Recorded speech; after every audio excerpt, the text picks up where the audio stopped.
Welcome, everyone. This is your friend, the DN What If, here with another exciting fanfiction. Today, we're diving into the story of what if Deku needed some fresh air? If you enjoy this video, don't forget to hit that like button and subscribe for more fanfiction content just like this. Now, let's get started with the fanfic. Izuku had dreamed of being a hero for the longest time. Ever since he had seen that first footage of All Might, the greatest hero alive, rescuing all those people, he knew what he wanted to do. He was hooked. All Might was incredibly popular, but for Izuku especially, it was a life-changing experience. Unfortunately, so was the revelation that he was born without a quirk and would realistically never be a hero. He hadn't given up on his dream though. He still wanted to save people. He still wanted to help others. He still wanted to make people smile. However, he had more than just being quirkless to contend with. He was an outcast. Nobody really wanted to deal with him outside of his mother. His childhood friend, Katsuki Bakugo, became his worst bully and, upon developing his powerful explosive quirk, set out to destroy both the competition and any self-worth Izuku might have had left, reducing it to cinders. He called the young green-haired boy Deku. He was worthless, good for nothing, and would never amount to more than a pebble in the blonde boy's path. Izuku took it, still clinging to his memories of that childhood friendship and his admiration for Bakugo's awesome quirk. Still, even if he was too browbeaten and powerless to stand up to his former friend, he still vowed to become a hero, taking notes on heroes, villains, and quirks whenever he could. He was observant, dedicated, and studious, even if others found him creepy and pathetic. What's more, even he had his limits to how much abuse he could take. However, he didn't believe he could do anything to stop the boy he still called Kaken, if he even should do anything, so he opted to escape now and then instead. Tired of being harassed by his former childhood friend, Izuku decided to take the train elsewhere for a weekend. He was currently 13 and was turning 14 in a month or so. Maybe Kaken is right. Maybe I'm worthless. He's incredible and has such a powerful quirk. Everyone has such amazing abilities and I... Lost in thought, Izuku barely heard the sound of wheels on pavement when he heard W holy and then collided with a girl on a skateboard. Both fell in a heap on the sidewalk, with the girl on top of him. She brushed herself off. "Are you okay, dude?" a feminine voice called out. It was somewhat pained, as one would be after colliding with another person. Izuku was about to speak and apologize, when he looked up to see who was speaking. It was a girl around his age wearing a black and pink helmet, with holes in the top, where horns were visible, matching elbow and knee pads, pink and black rollerblades, jean shorts, and a black t-shirt adorned with the movie poster for John Carpenter's The Thing. Her skin and hair were also pink and the clear of her eyes were black, with yellow irises. She looked like an alien, and was also very pretty. Even if she didn't look exactly human, there was just something striking about her, whether it be her vibrant skin or her even more vibrant smile. Izuku froze like he had been hit with an ice quirk, his mouth struggling to form words. "You should probably watch where you're going." The girl spoke matter-of-factly, but also with kindness and concern. "Why, probably," he sighed, finally managing some composure. "Sorry," he bowed. "No harm, no foul. I wasn't really watching where I was going either, so I guess we're both kind of bad at it." She smiled. "My name is Mina Ishido." Izuku slowly smiled as well. He was incredibly nervous, especially because, holy shit, a girl. An actual girl. Talking to me, but her warm demeanor seemed so genuine that he was able to relax a little. Something about her seemed genuine, and he wasn't used to that. Izuku Midoriya. "Nice to meet you, Ishido. Pleasure's all mine. Mind if I call you Midori?" "No, not at all." "But why? It's cuter." She winked. Mina had to admit he was an awkward boy and kind of weird, but he was cute. His freckles were just adorable and his hair rivaled hers in fluffiness. Plus, the way he got all flustered was a little bit adorable. They moved over to a nearby bench to sit down. Mina had a messenger bag draped over shoulder, covered in sci-fi buttons and adorned with a familiar visage. "Sorry for impeding your way, Ishido-chan. I'll let you get back to your day." "Hey dude, you're not impeding anything. I'm in no hurry." Why don't you come with me? I'm going to meet some friends. Izuku was not at all used to this kind of attention, especially not from girls who weren't his mom. He was kind of suspicious of it, especially given how he had been treated by the other kids he knew ever since he learned he was quirkless. Heck, how would this girl react if he revealed that? Probably pity, or disgust, or a lack of interest. He had little to no reason to expect anything better than that. His childhood friend treated him like dirt. Why should some stranger treat him any better? Still, she seemed nice to him so far, and even if he had no confidence, he really did want to talk to her. So, you're from out of town? Visiting a friend? Not exactly. It's not anything important. Mina could sense that it was bullshit and that he had something on his mind but was too lacking in confidence to say it. She had been accused of being a bit of an airhead, but she had a pretty good people sense. She was outgoing enough to be able to read people at least a little bit. You seem sad. I mean, I just met you, so it's cool. She shrugged, but still feeling a twinge of worry for this sad boy with his freckled cheeks. Before Izuku could speak, however, he heard something that filled him with dread. What the F are you doing here, Deku? Looks like he's talking to a girl. She's probably just doing it out of pity for him being a quirkless loser. Hey raccoon eyes. Word of advice. Stay clear of Deku there. He's useless and you don't want to catch loser disease. The cocky blonde spoke, disparaging his childhood friend. Izuku was ready to just slink away and go about his business, hoping he could catch some heroes in action to record in his notebooks and not get embarrassed or treated like garbage. Sorry, he whispered as he prepared to get up.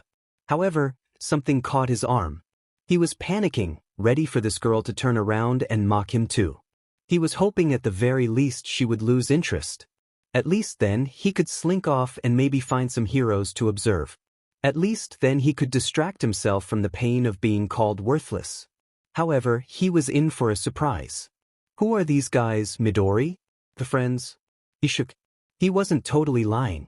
He still clung to Bakugo as a friend, like he did his dream of being a hero. One thought in the back of his mind did cause some conflict. You have a better chance at being a hero than you do earning Kaken's respect? Mina fished absent-mindedly through her bag at this. Izuku was confused, but then assumed she had lost interest and was getting ready to leave. Not enough, she said to herself. She then turned to Izuku with a softer smile than before. Sorry, not buying it? Izuku paused, then sighed. He really was that obvious. She placed a hand on his shoulder and got up. Leave Midori alone. What did he do to you? He was born. Bakugo laughed. In his mind it was a joke. In the minds of his tagalongs, it was a particularly funny one. In Izuku's mind, it was another foot grinding him into the dust. In Mina's mind, it was enough. What's your issue? Bitter that he's talking to a girl? Bakugo's backup dancers ceased their laughter and stood still, as if they had just witnessed a horrible car crash. Their blonde ringleader looked like he was about to suplex a tree at these words. Instead, he scoffed. F off, raccoon eyes. I can reduce you to cinders. Like I would want to talk to some monster beach like you? Bakugo stormed off. Come on. Kaken. Apologize to her, please. Bakugo stopped. If someone coming to that shitty Deku's defense didn't PSS him off, the same worthless nerd standing up to him clenched it. Bakugo was ready to put that mouthy loser in his place, at his feet. Looks like Deku grew some ball. Not like it means anything. You're still useless. If you really want to be a hero so much, why not jump off a building? Maybe you'll get lucky and fly. Bakugo walked away. He was angry, but what the F could anyone do? Deku was quirkless. He couldn't do shit. Even if he got in the blonde boy's shoe, he was just a pebble and could be kicked to the side of the road easily. Here he belongs. Mina was ready to intervene. She could not stand bullies. Izuku stopped her. It's not worth it. How can you let him get away with that? He's right. I am quirkless. I wanted so badly to have a quirk. To be a hero. To help people. But I will. The boy clenched his fist, tears streaming down his cheek. He sat down on a curb, feeling dejected, even if Bakugo had subjected him to far worse. Mina didn't know how to react at first. This cute, awkward boy opened up to her, despite barely knowing her. If he hadn't been called worthless and essentially told to kill himself, she would have been a bit weirded out by the tears, but between that and having no quirk, she could see why. She instinctively reached out for Izuku's hand to calm him down. However, the realization that their hands were touching made both kids blush. I can't imagine what not having a quirk is like. To feel powerless. But thanks for standing up for me. She smiled. I get a lot of looks because of, well, the way I look. I'm used to it, but I appreciate you telling them to knock it off. Oh. And no problem, Ashido-chan. Izuku was surprised. She seemed like she could have taken them herself, but he couldn't stand by and let someone else take the abuse that he had taken. Call me Mina. The pink girl spoke kindly, flashing her smile again. It didn't seem forced or fake. Izuku got the feeling that she was genuine in the way she conducted herself. What? No. I couldn't. I just met you. The green-haired boy protested. It's fine. Formality isn't my thing. Izuku couldn't. He was so new to this kind of thing. Talking to girls, being treated with actual kindness by his peers, and speaking informally to anyone except Kaken. He couldn't. How about Ashi? Since you call me Midori? He smiled sheepishly. Mina thought on it for a while, giving the impression from her facial expression that she would shoot it down. She flashed a smile. It's cute. I'll allow it, Midori. Though it does make me question where your attention has been. She winked, flirting casually with her new friend. Izuku became an incomprehensible mess, red as a tomato. Come on. I promised you I would introduce you to my friends. She grinned, offering her hand as she helped Izuku up and they went to meet these friends of hers. By the way, I love your bag. Is that? Izuku's attention, trying to divert itself from the thought of this new girl's toned pink legs, focused on her bag and was glad he did. Yeah. He's not my fave but he is awesome, she cheered, almost losing balance as she mimicked his movements. Delaware smash, she shouted in a deeper voce, trying and failing to imitate the greatest hero. Izuku did something he was not expecting to do today. He genuinely laughed and smiled. This girl was silly, confident, and outgoing. She was his opposite. And he was enjoying her company. All Might's the one who made me want to become a hero. I want to help people and save lives. I want to bring a smile to the faces of those who feel powerless. He spoke, quivering but offering a smile towards the sky, tears welling in his eyes. Mina had her doubts this wimpy kid with no quirk could be a hero, but from the way he spoke now, she was convinced. Check this out. Mina stopped skating and paused in front of Izuku, producing a liquid in her left palm as she held it up. Izuku observed in awe. You can produce fluid from your palms? He moved his head closer to her palm. Not just fluid, silly. It's acid. I can produce it from my feet too, so I can skate around without these. She gestured to her blades with her free hand. I can adjust the acidity of it a little, but I still need practice. That is so cool, the boy crowed.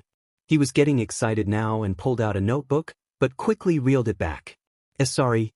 He shuffled his feet and looked away bashfully. I was about to take notes, but that's probably weird. This boy is effing adorable and he needs a hug. Mina thought to herself. She discarded the fluid on the ground. Luckily, it was too weak to do anything. Let's go meet my friends, Midori. Then you can take some notes on all of us. She giggled. The two headed away from the park, the sun shining brightly in the sky. The two teenagers walked hand in hand, though Izuku was understandably nervous about this. He just met this girl and was already going to meet her friends. Her hand felt so warm and inviting, but he had been kicked into the dirt, literally and figuratively, for being quirkless. He couldn't help but be weary, even if he had become accustomed to it. He had hoped it would be different this time. By the way, what made you want to be a hero, Midori? Mina asked. There was no malice or ulterior motives, just friendly curiosity. Izuku looked down at the ground. He felt powerless. Some days he just wanted to give up and cry himself to sleep. Other days he did just that. There were days where he wanted to just end it. The tears his mother would shed was one of his main reasons for not doing so. Growing up, like I said, I was inspired by All Might. He looked so cool as he rescued all those people. the smile on his face as he charged head first into danger and back out again, to help people. That's what I wanted to do. When I found out I was quirkless, my whole world fell apart, but I tried to cling to that hope. I suppose it's silly. Still, even if it's impossible, I just want someone to tell me I can be. That maybe I can rise above. And maybe even help those who feel powerless as well. I don't know. I probably sound silly and unrealistic. The green-haired boy confessed. His fists clenched and his footsteps stopped, nearly yanking Mina like a dog on a chain. He barely looked up, worried she wasn't listening or that she had gotten bored. He had felt her grip loosen. Sorry to bring the mood down. You probably don't want to talk to? The boy was stopped dead in his tracks by a hug. He was stunned and nearly cried, but slowly returned the gesture. She spoke softly with a mixture of sadness and reassurance. I've seen kids get bullied before. Mostly because their quirks were considered useless or weak. I haven't met a lot of quirkless people. I had a friend growing up. We drifted apart over time, but we used to be inseparable. She found out she was quirkless. I saw her lose hope in herself after that. I can't say I understand what it's like, as I said. Your heart seems to be in the right place. You want to help people. I think that's a good start. Mina smiled. Again, offering her hand once more so they could continue their journey. Izuku took her hand and followed her. He was happy to have a friend. One who was at least willing to listen to him and reassure him. She didn't tell him the words he had wanted to hear so badly, but they still offered him some small comfort. She was certainly different from him personality-wise, but he felt like he had a kindred spirit, at the very least. Someone who wanted to help others and bring a smile to their face in the darkest of moments. The boy felt a smile creep across his face. Thank you, Ashido-san. Izuku spoke, thankful for what this girl he had just met had said and done. No trouble at all, Midori. I want to be a hero too. Maybe we'll get there together. She grinned. The two looked away from each other awkwardly. It didn't seem likely, truthfully, but it was still a nice thought. Also, I thought I told you, Midori. No need to be so formal. She raised an eyebrow. Of course. Sorry. The boy sighed. Mina and Izuku stopped at another bench, where Mina reached into her messenger bag for some pink Converse high tops. She took off her rollerblades and put on the shoes, making it easier to talk to her new companion without crashing into things. She was graceful enough, but wasn't exactly flawless at multitasking. Once she had suched her footwear, they were back in business. So where are we going, Ashi-san? Izuku asked, holding onto the straps of his backpack as he walked, blushing slightly every time the girl's hands swung towards his. He still couldn't get over the fact that a girl was willingly talking to him, or that he was talking to one at all. Mina smiled at the boy she had just met and had already started warming up to.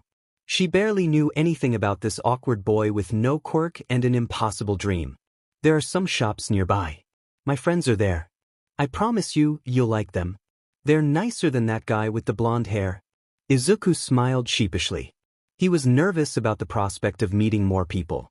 He was worried he was going to fast with whatever this was, and that they probably wouldn't like him. He didn't exactly have a good track record with friendships, and already, he was making new ones. Still, the prospect was exciting. People who wouldn't treat him like dirt or look at him with pity. I can't wait. After 20 minutes, two people came into view. One was a girl with long green hair and frog-like features, dressed in a green shirt, black shorts, with yellow shoes.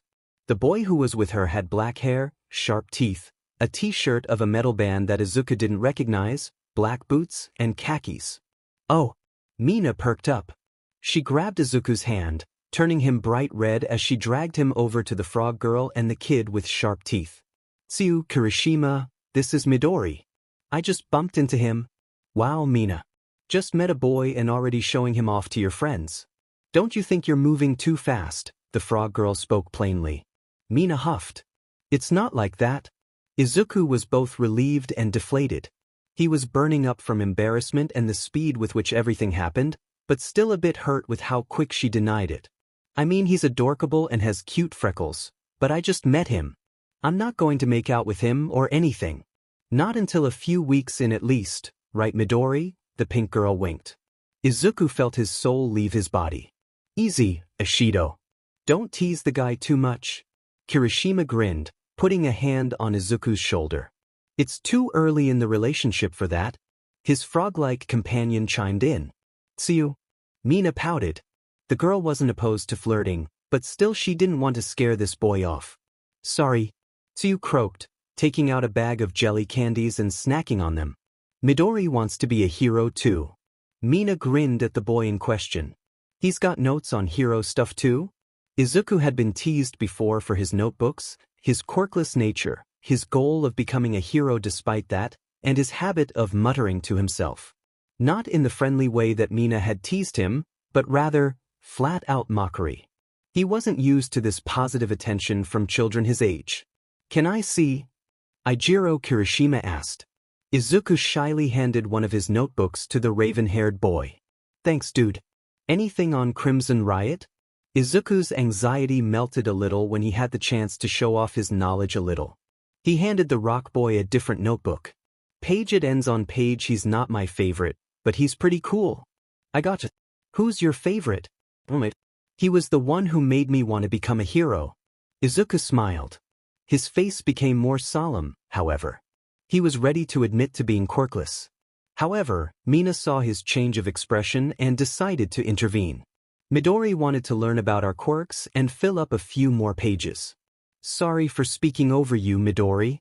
Mina grinned, wrapping an arm around Izuku, a blush forming in his cheeks as he tried to regain composure. Why, if you don't mind. I like studying different quirks and how they work.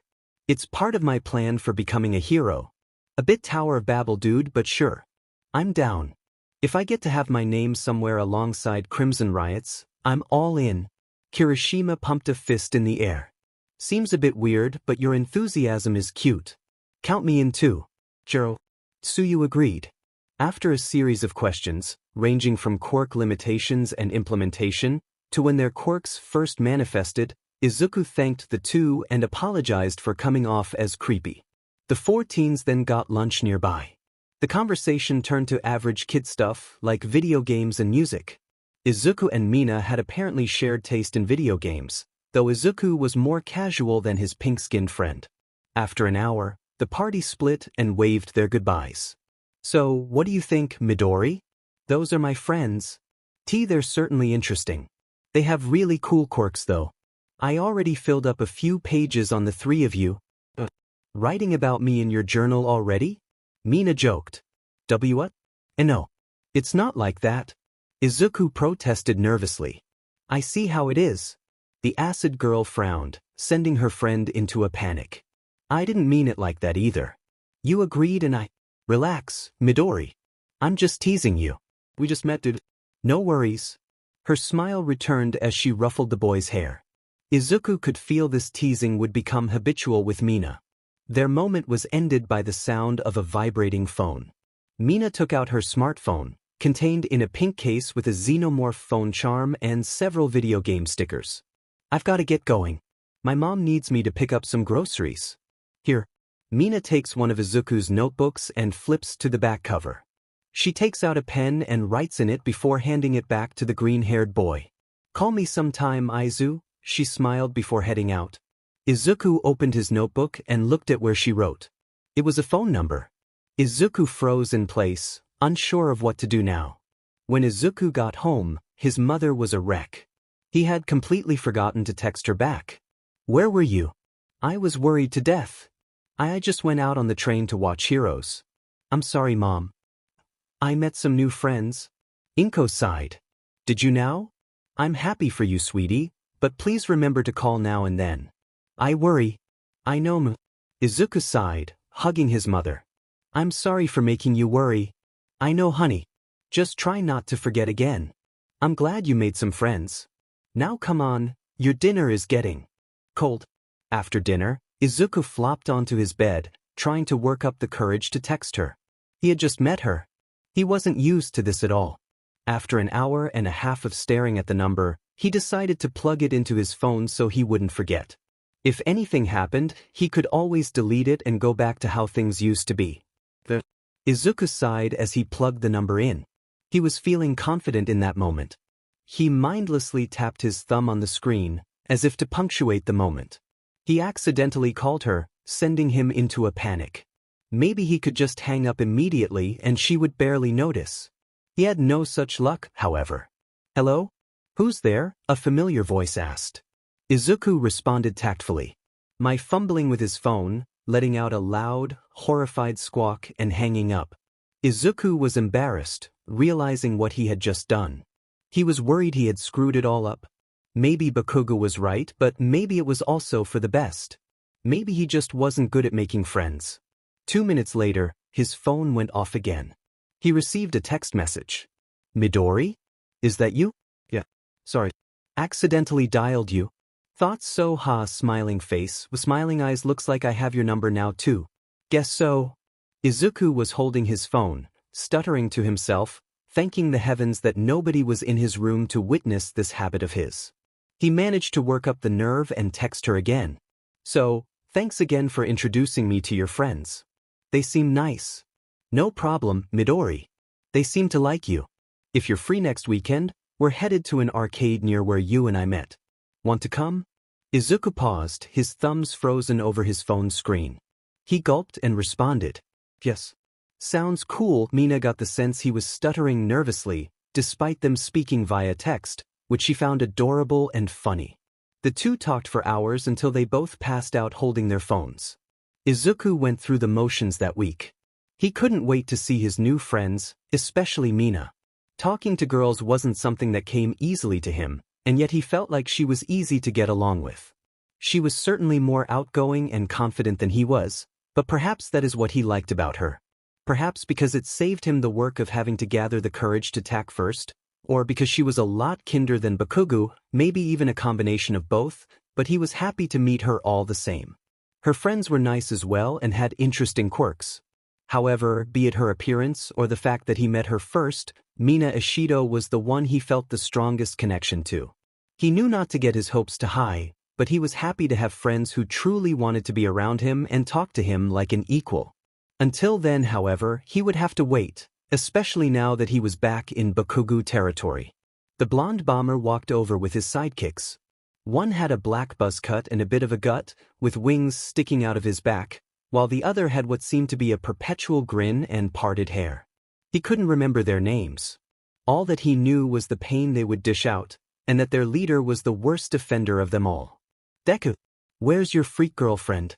She not around to protect you? Guess she realized what a worthless loser you are." Bakugo scoffed, ego and contempt oozing out of every pore as he spoke down to his former friend and favorite punching bag. "Kaken. She's not my girlfriend. Besides, she goes to school somewhere else. We're hanging out on the weekend." Izuku should have known better. Normally he would. However, part of him still viewed Bakugo as a friend, so as such, he was happy enough to tell the blonde boy about his weekend plans.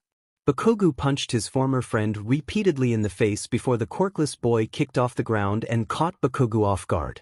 This made things worse. The fact that this defenseless nerd caught Katsuki Bakugo off guard had stoked the fires of enmity within the aforementioned quirk user. "Looks like you're dumber than I thought, Deku. Don't bother coming to class. Nobody likes you there anyway. Have fun with the other pebbles, dipshit." Bakugo smiled demonically as he kicked Izuku in the ribs sharply. Katsuki let up. "Men, we're getting a bit harsh with T." "Shut up. This is school, right? He's here to learn a lesson." Izuku punched Izuku in the other eye, bruising that one to match the other. Now you match that ugly pink beach." One more kick and Izuku was coughing up BLD. "Katsuku, dude. You've gone way overboard. Lose your taste for this already?" I. Whatever, pansy. Guess I have to do it myself." "That's enough, dude. You're gonna kill him. Maybe he'll come back less useless in the next life. We'll get in trouble." Bakugo punched downward, getting a small bit of satisfaction from doling out this punishment, barely hearing the cries of the boy behind him. "Katsuki!" Bakugo's friend called out louder, hoping the napalm teen would hear this time. Bakugo stops his assault when his own knuckles start bleeding. Go wasn't sure where his BLD began and Izuku's ended, so he wiped it on the other boy's shirt. Bakugo just got up, spat on Izuku, and walks off. He speaks to his two lackeys without making eye contact. Help him if you want to. I made my point. That's just what's gonna happen to idiots who can't stand their FNG ground. The two other boys said nothing, not wanting Izuku to die, but not necessarily wanting to gain Bakugo's ire by aligning themselves with Izuku, so they slowly walked towards Bakugo to go to class. The explosive ringleader of the boys had made it several feet before something caught his attention. Take it back. Bakugo stopped to turn around and glare in the direction of the voice. The F did you say? He growled. Take back. What you said. About her. Izuku lifted his head, eyes burning with anger at what his former friend had said about the girl he had recently met. Bakugo stepped forward, like a panther on the prowl, sparks forming in his hands. Make me, Deku. A smile crept onto his face, ready to dish out pain to his mouthy, quirkless prey. Izuku hung his head back down, slumping his shoulders as he struggled to stand, the pain nagging his body to stand down. Bakugo laughed, bringing his quirk to a stop as he slapped a hand against his face and laughed boisterously. Are you for FING real? You really are pathetic. Take it back, Kaken. Izuku refused to back down. He pleaded with the other boy to apologize, hoping against hope that he could appeal to the part of Katsuki Bakugo that was once his friend, even if he knew it was futile. The laughter continued, Bakugo's friends standing by and reluctantly joining in the background. This is too rich.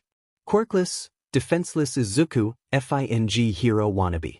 You can't fight worth a DMN, so you're just gonna beg? Guess I was losing it, thinking you were looking down on me. Your FING joke. What the F kind of hero do you think you can become like the Dash? Bakugo was cut off by a punch to the jaw, catching him off guard again. Apologize, damn it. Izuku screamed, tears streaming down his face as BLD and saliva flew out of his mouth. Everyone is in shock, including Bakugo himself, as his tagalongs stare in astonishment and fear at what just transpired. Taking a moment, Bakugo scowls, looks Izuku dead in the eye, and raises his hand. You goddamn twerp. Bakugo unleashes a point-blank blast in Izuku's face, sending him backwards, crashing back into the rocks he had crawled up from. Bakugo and his crew retreated to the school, leaving Izuku to fend for himself. The green-haired boy could barely stand. Izuku wanted to get up. He wanted to stand up to Bakugo. He wanted to tell him he was wrong, that he could make friends, and that he could be a hero. But the BLD dripped down his face as he picked himself up and gasped for air. He supposed he would be late for class. He would have to see the nurse again. After he got there, Izuku was sent home, being in no shape to attend class. He was able to walk with some effort, with his face and torso taking the majority of the damage. He had trouble seeing through two black eyes, but he managed to get home. Since his mom didn't have a car, it was on him. Izuku's mom was horrified. It's not like he hadn't put up with abuse before, but this familiarity didn't make Inko feel any better about what her son was going through. She felt at fault somehow, like she should have put him in another school, or homeschooled him, or like she had failed him somehow. Izuku just sat on his bed and stared at the ceiling. He was kind of grateful that he had some time off from the beatings and bullying. He supposed he brought it on himself by fighting back. He was also grateful his hospital stay wasn't long. Still, he had lessons to catch up on and some work was dropped off at his home, so he figured he could try to do it. His phone rang. Midori? Where have you been? Didn't forget me, did you? He recognized the voice immediately, despite not knowing its owner long. Sorry, Ash. I didn't forget about you. I just had to stay a day or two in the hospital. It's nothing to worry about. Mina nearly dropped her phone. What happened? Are you okay? Izuku was shocked to hear her shout over the phone, but even more at the worry in her voice. Why, I had a run-in with Kaken at school and it turned violent, so I was sent home to recover for a few days. The blonde dude who picked on us when we first met? What is that guy's problem? He doesn't like me stepping out of line. And then he started insulting you, so, hold on, Midori. So, you're at home now? Yeah. I'm alright though, there's no problem. Midori, don't take this the wrong way, but you're a terrible liar. What's your address? About an hour later, Mina arrived at Izuku's house and was greeted by Inko. Hello? May I help you? Hiya. Are you Mrs. Midoriya? I'm here to see your son? Certainly, dear. Are you one of his friends? From his room, Izuku heard the whole thing and was trying to keep it together. He had told her his address, so this was expected, but he still couldn't help but get flustered by her visiting. He really didn't want to bother the girl or make her come out of her way. Was he even worth it? They really hadn't known each other that well. They met once and had a few conversations. And now here she was to see him. He was thinking of the words to say, of how to try and pass it off as if it really wasn't that important. Still, she came here to see him, so he didn't want to come off as ungrateful. "Hey dude," a voice called, breaking him out of his train of thought. "Shido-chan." Hi. Izuku stood up straight, as rigid as a statue. "Your mom's nice. So, what the hell happened? You look awful." "Oh, it's nothing. A bully?" Mina was not beating around the bush. She knew something was up. Izuku was speechless. "Where is he?" she asked. He kept trying to tell her there was nothing wrong, but he relented after 10 minutes. She wasn't backing down. "There's an old ravine we used to play when we were kids. He fell in once and I tried to help him out, but since then, he's probably there." Izuku looked down, saddened by the fact that things had gone the way they had with his old friend. "Lead me there, please." The girl spoke with fire in her belly. "Come back for more, Deku? Looks like you brought Pinky to hold your hand when I send you back where you belong. Hey, Kaken, right?" The explosion quirk user looked to see who was speaking and caught sight of the pink girl with curly hair. "That's not my FNG name. Deku keeps calling me that. Name's Katsuki Bakugo. Who wants to know, Raccoon Eyes? That's not my FNG name. It's Mina Ishido. And his name is Izuku Midoriya. And I think you owe him an apology." The blonde boy just laughs, as if he can't believe what he's hearing. "Or what?" Mina pools some acid in her hands and tosses it at a discarded piece of wood, melting it. "Or else that?" Mina gave a satisfactory grin, letting him know she meant what she said and could back it up if she had to. "You here to threaten me, Pink Beach? Hey Deku, can't be bothered to fight your own battles? What kind of hero are you, you quirkless BSRD? It's not a threat. Just a promise. Also, Izuku is more of a hero than you will ever be. Say that again, Raccoon Eyes. I dare ya." Bakugo scowled, lighting his hands on fire. Bakugo lunged at Mina, the pink girl standing her ground, ready to fight. However, the blow never connected. Mina's eyes widened as she saw Izuku, gritting his teeth with determination in his eyes. He had grabbed Bakugo's arm, taking the napalm quirk user off guard. "You've got some nerve, you defenseless piece of shit." Izuku ducked, gaining an adrenaline boost, and punched his childhood bully in the jaw, giving him and Mina a chance to escape. He grabbed her hand and said, "Run." Mina nodded and followed him while Bakugo screamed, "You cheap son of a beach. You better run. You and your beach." Deku. Izuku and Mina hid in some trees not too far away to throw him off, should he decide to pursue. He's never going to apologize. Izuku was winded but trying not to give away their location to the angry teen they had just escaped. Well, he should. I'll make him. Mina clenched her fist and prepared to go back out there before Izuku stopped her. Ashi. It's not worth it. Not worth getting you killed over. But, thanks. Izuku smiled softly, with sadness in his eyes. Nobody ever stood up to him for me before. The closest came when maybe a teacher spoke up a bit or his friends said he was going too far. But nobody ever really treated me like I was anything but Deku. Except my mom. So, thank you. And I won't let him get you too. Sorry. I know we barely know each other. I just can't let him. You don't deserve this though. Mina was frustrated. She didn't like this one bit. She barely knew the guy but wanted to protect him regardless. And she knew he was willing to do the same even if he didn't do it for himself. Maybe not, but neither do you. He breathed in a hushed voice, getting up and offering his hand to Mina so they could leave. She took it and they left to walk back towards Izuku's house. They were close to the apartment, but Mina wasn't ready to let go just yet. It's not fair. Mina was shaken. Why did nobody else do anything? Were they scared? It's not fair of him to treat you that way, just because you don't have a quirk. I'm used to it.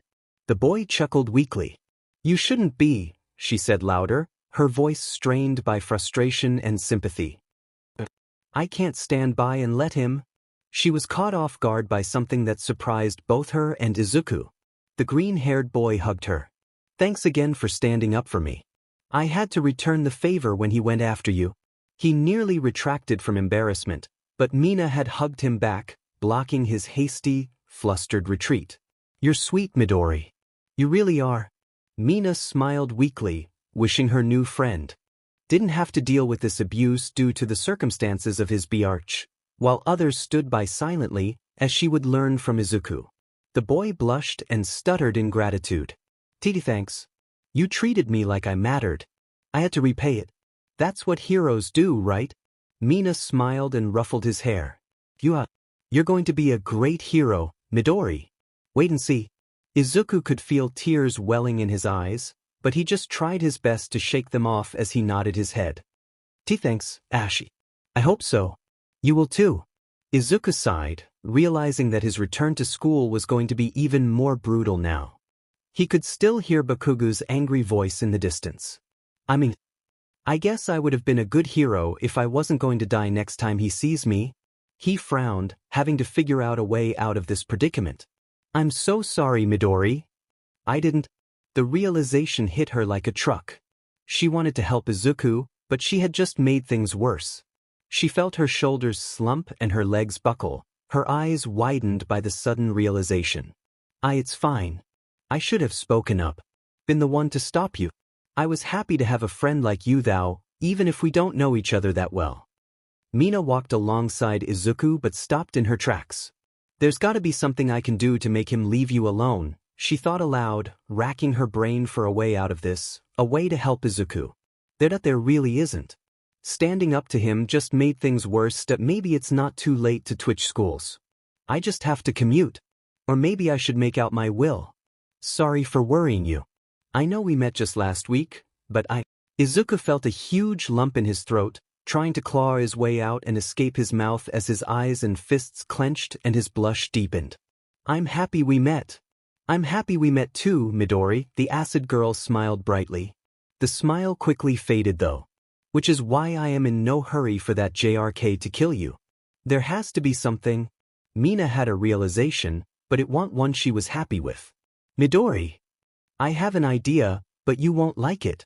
Stay right here. She ran off, back towards Bakugo. Ashi, what are you? Come back. You're right. I don't like this. He shouted, panicking to himself. He couldn't let her get hurt. He had to think of something. Some way to get Bakugo to back off. Luckily, such an idea popped into his head and he ran back home. Mina made her way back to the spot they had left a very set-off Bakugo. Sure enough, he was still there, just as angry as before. I found you, you coward. Where the F is D? He shouted, almost roaring, like a spiky-haired dragon. Gone. Mina stated coldly. I'm gonna roast that dim nerd. He shouted again, temper flaring alongside his quirk. No you won't. Mina continued, her hair covering her eyes as she stepped forward. The F I won't. What are you going to do to stop me, raccoon eyes? This. Mina got down on both knees and bowed at the napalm boy's feet. It was hypocritical of her, she knew, but I was the only thing she could think of right now, aside from her only contingency plan. I'm sorry. Leave him alone. Do with me what you want. Take your anger out on me, but leave him alone. She was on the verge of tears. She hated doing this, but she felt she had to, for her new friend. It's too late for that. The both of you are really effing pathetic, you know? Bakugo scowled, hands like mini volcanoes as he stood his ground, not budging an inch. Then what will it take? Her voice was quiet, but shaky. She was ready to scream at any moment, but she held herself back. She wasn't one for shouting, but she was one to stand up to bullies like him. F Pink Beach. Deku's but his grass. I might go easy on him one condition, and that is, he has to quit his bullshit and just give up. He'll never be a hero and he'll never amount to anything. If he admits that to me, I might let him off lightly. Mina sighs. Well, this was a bust. Plan B then. Bakugo PPS an eyebrow as Mina prepares her quirk and grins in defiance. I just have to kick the shit out of you then. Are you dense? Well, Your funeral, Pinky. Maybe Deku can crawl into your grave like the shitty dog he is. Bakugo approaches, ready to beat her to a pulp. He really wasn't in the mood today. Mina planted her feet into the soil and prepared her offensive until a voice rang out. Kaken! Wait, don't hurt her. Izuku came running, a backpack on his shoulders. Midori? I thought Mina really thought he would be safer away from this area, but she should have accounted for his tenacity in sticking his neck out for others. What the hell are you doing here? Concern oozed from her voice. She didn't want her friend to go through more than he already had, but he was offering himself up now. I didn't want you to get hurt. It's not worth it. He walks past her, but stops beside her on the way. He blushes deeply and swallows, then whispers something in her ear before going over to Bakugo. Kaken, you're right. I'm useless, I will always be Deku. He averts his gaze towards the ground, hiding his eyes as he hands over the bag. I can't be a hero. Not without a quirk, I give up, leave her be, and I'll stop this. Izuku handed over the backpack, carefully unzipping it to reveal its contents. Inside were several journals, marked with the words hero. These were what he had toiled over for years, taking notes and brainstorming names and costumes for his hero identity. And now they were at Bakugo's mercy. Do it, Kaken, get it over with. Smartest thing you've said or done all week, you worthless piece of shit. Bakugo smiled in satisfaction before punching Izuku to the ground and kicking him in the ribs. As for this, Bakugo incinerates the backpack, journals and all. Now get the F out of my sight, losers.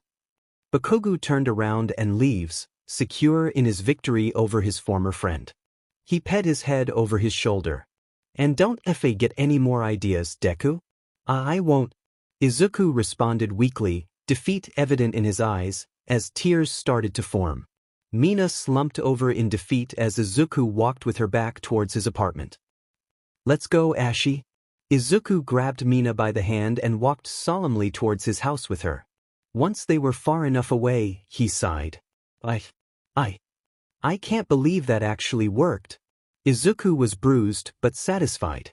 He knew that Bakugo would catch on eventually, but for now, this was the best way he could think of to calm his former friend down. Mina was not aware of what had happened just yet, but she didn't care right now. She was softly crying. She was angry at Bakugo for putting her friend through all the bullying and abuse, angry that her friend had to watch his dreams go up in smoke to get the guy to back off, confused as to why he was celebrating, and frustrated with herself for not being able to put a stop to things. It's not fair, Mina whispered under her breath, tears in her eyes. What? Izuku asked. He hadn't heard all of what she said, but he could sense the emotion. It's not fair that you have to go through that, she shouted, angry on her friend's behalf. Izuku was not used to this. At all. His maher loved him and he loved her back. Still, Izuku was stunned. He had never had someone angry on his behalf before. He wasn't used to anyone standing up for him. He was on the verge of tears himself. He hugged her tightly. He was eternally grateful. It isn't. I know. But thank you for standing up for me.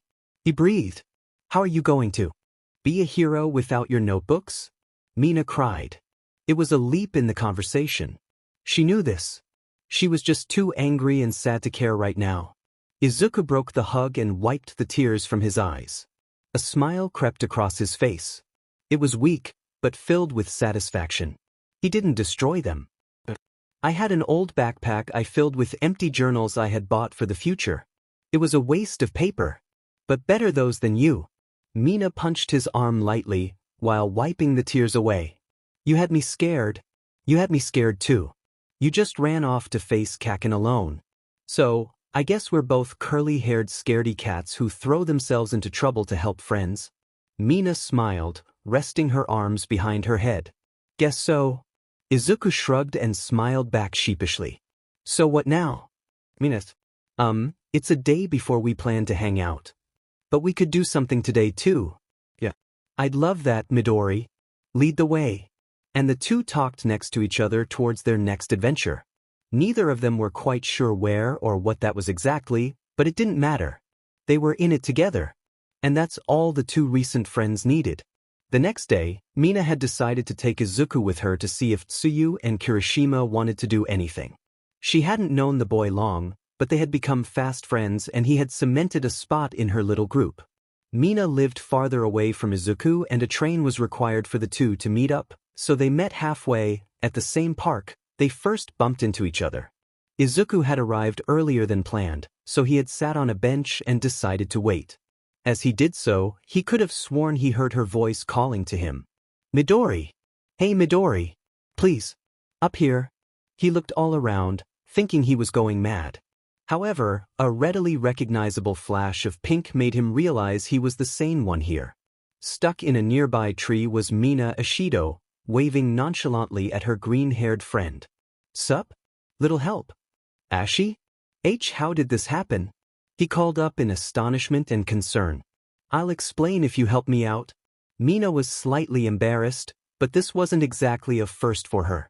Her parents and older brother, Mika, had dealt with this since she was a little girl. Izuku was puzzled by how his friend had ended up in a tree, but decided to help, no questions asked, aside from the question of how she got up there to begin with and why. Wait right here. I'll go get a ladder. He called up the tree and ran off. Sure. Not like I can do much else. The pink girl pouted, though she really was grateful for him to get. Izuku was surprised, stunned and eager to help.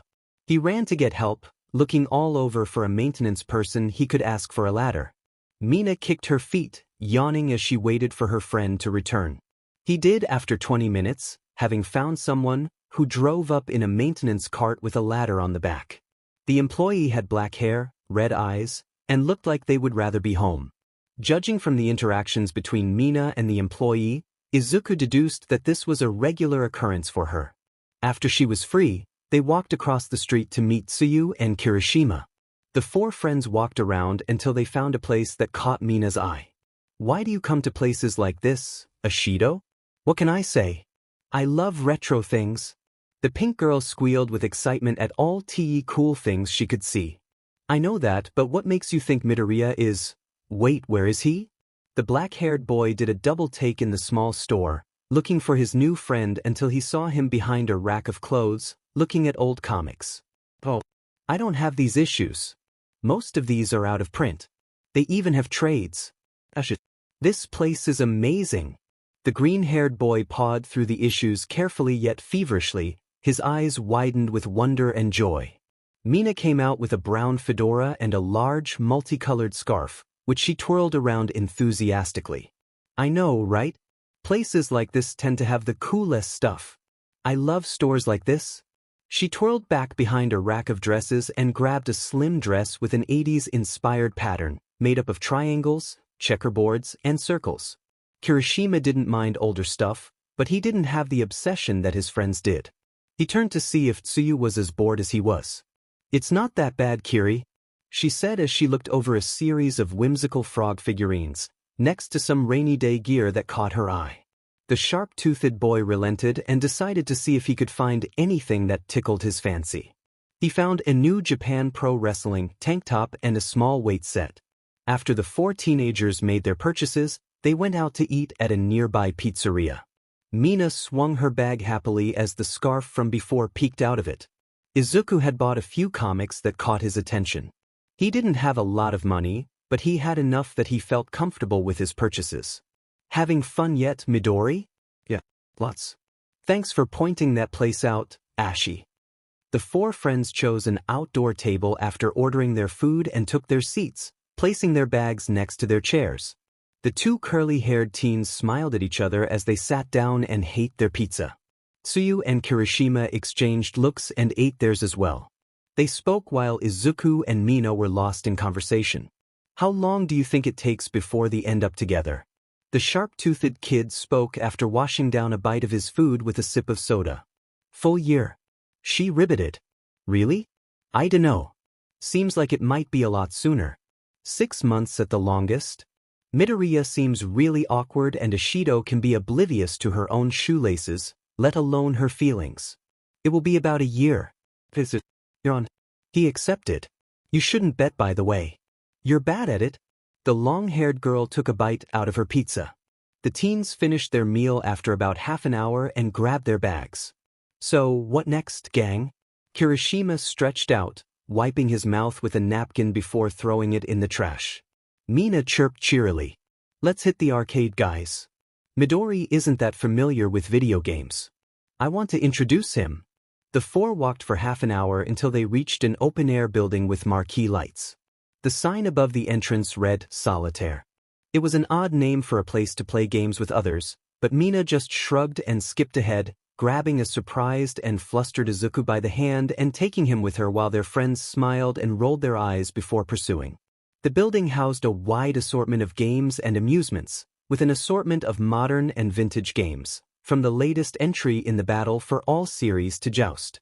Mina passed a creepy-looking fortune-teller booth, housing an android fortune-teller named Rassilon, towards the front of the arcade. Izuku scanned the area, seeing a few pinball machines and several arcade cabinets. He hadn't been in an arcade since he was a kid. When his mom took him once to distract him from having been born quirkless, she meant well. She loved her son more than anything. Unfortunately, she had not handled his quirklessness well, and he had wanted her to support him no matter what, even after that reveal, rather than beating herself up. Still, he loved his mom. Izuku was snapped out of it by a pink finger liking his nose. Earth to Midori. I asked if you wanted to play anything in particular. The pink girl gently knocked on his head.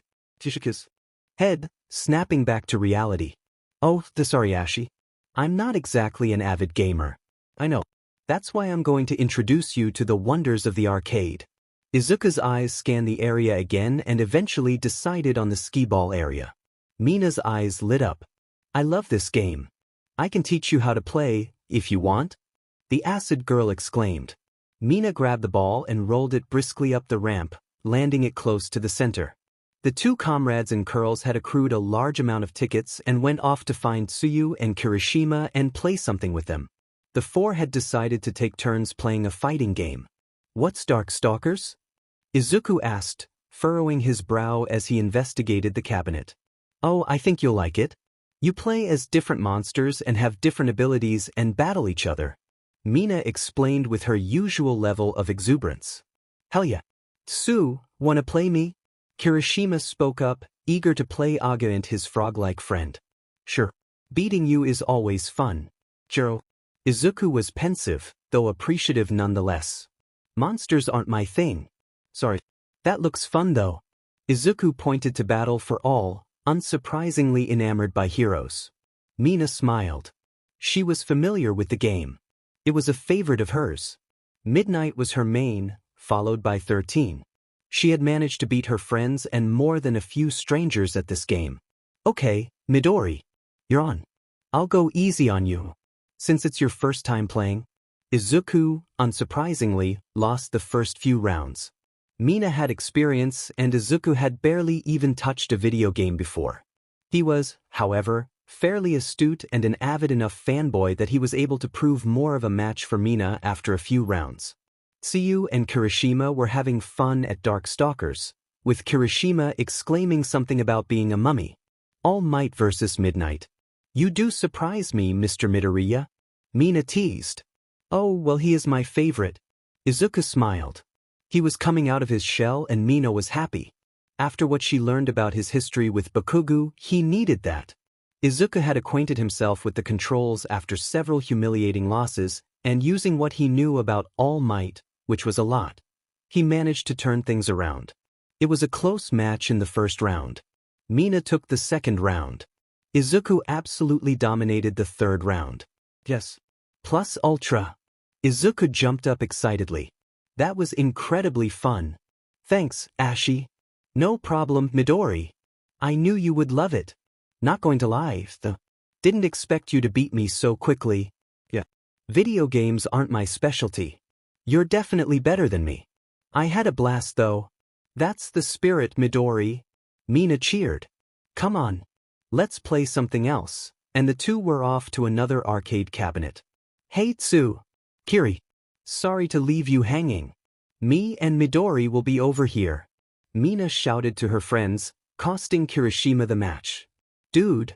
Kirishima exclaimed at his defeat. Tsu croaked victoriously. Thanks, Mina. We'll see you in a bit. Jiro. Mina and Izuku chatted away the whole time, about heroes and school and other things. You know someone who can shoot laser beams? Yeah, from his belly button. We met in dance class. I don't know him that well though. He was apparently born in France. That's really cool. My dad is abroad. He's never home though. Haven't seen him in years. I've never even left Japan. Izuku smiled weakly, failing to hide the sadness he felt at not having his dad around. Sorry to hear that, Midori. I didn't know. I doubt it will help, but I can put on a fake mustache and be your fake dad. Izuku chuckled. That wouldn't help much. But thank you. Ha.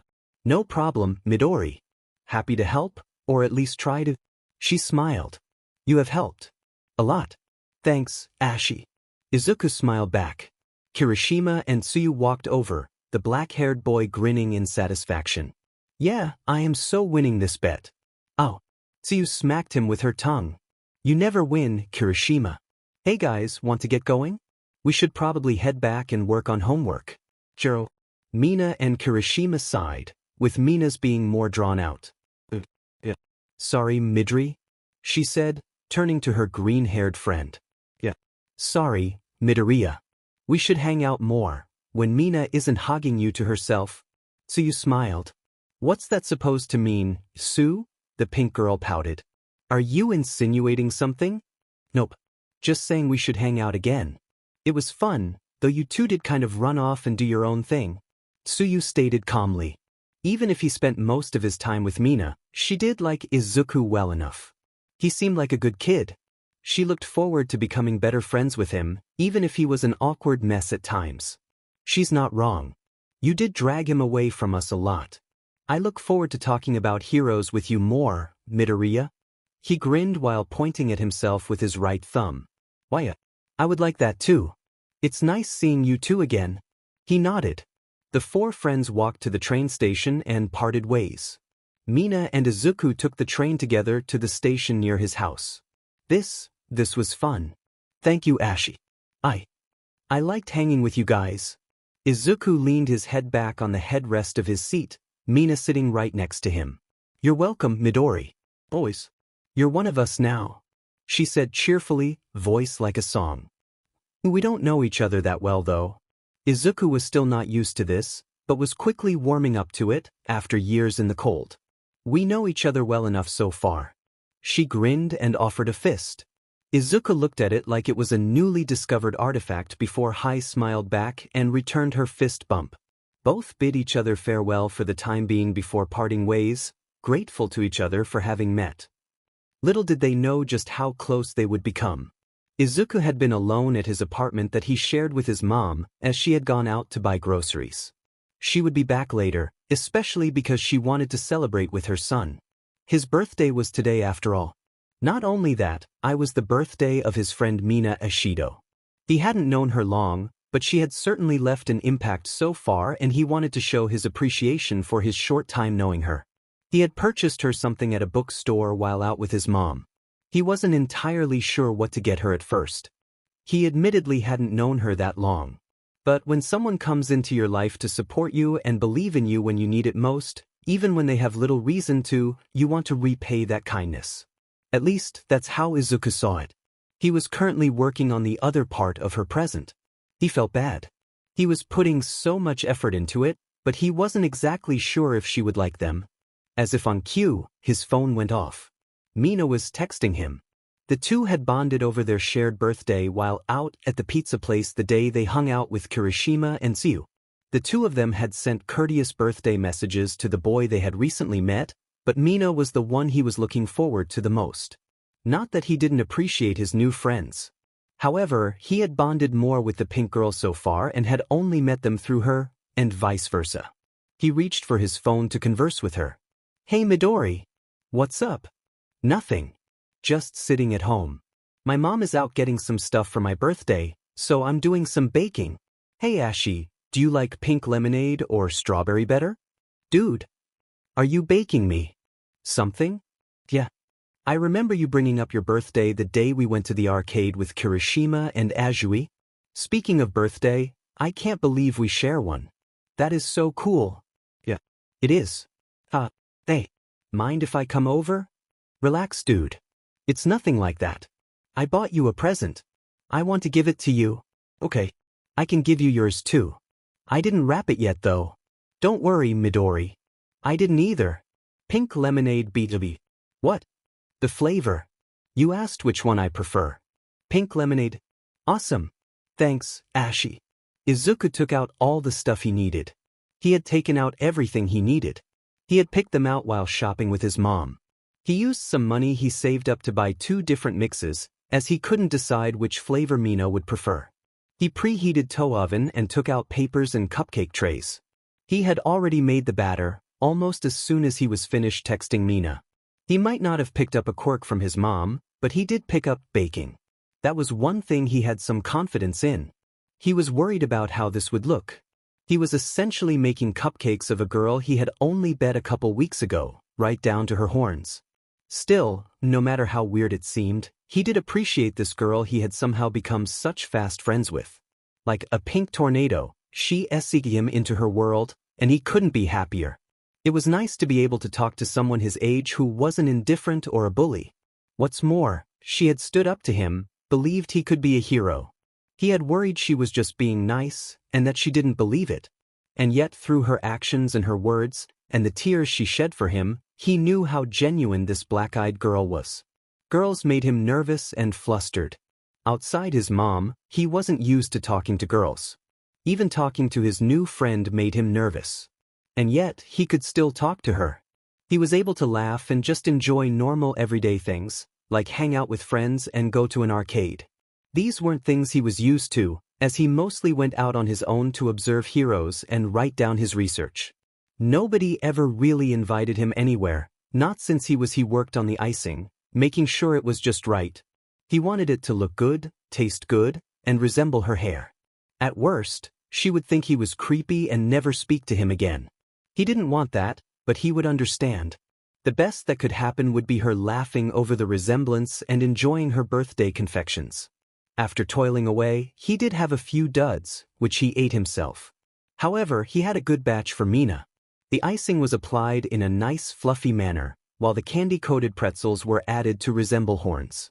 If Izuku never made it as a hero, maybe he could be a baker. He wasn't bad at it, certainly. The doorbell rang. It was too early to be his mom, so he knew exactly who it could be.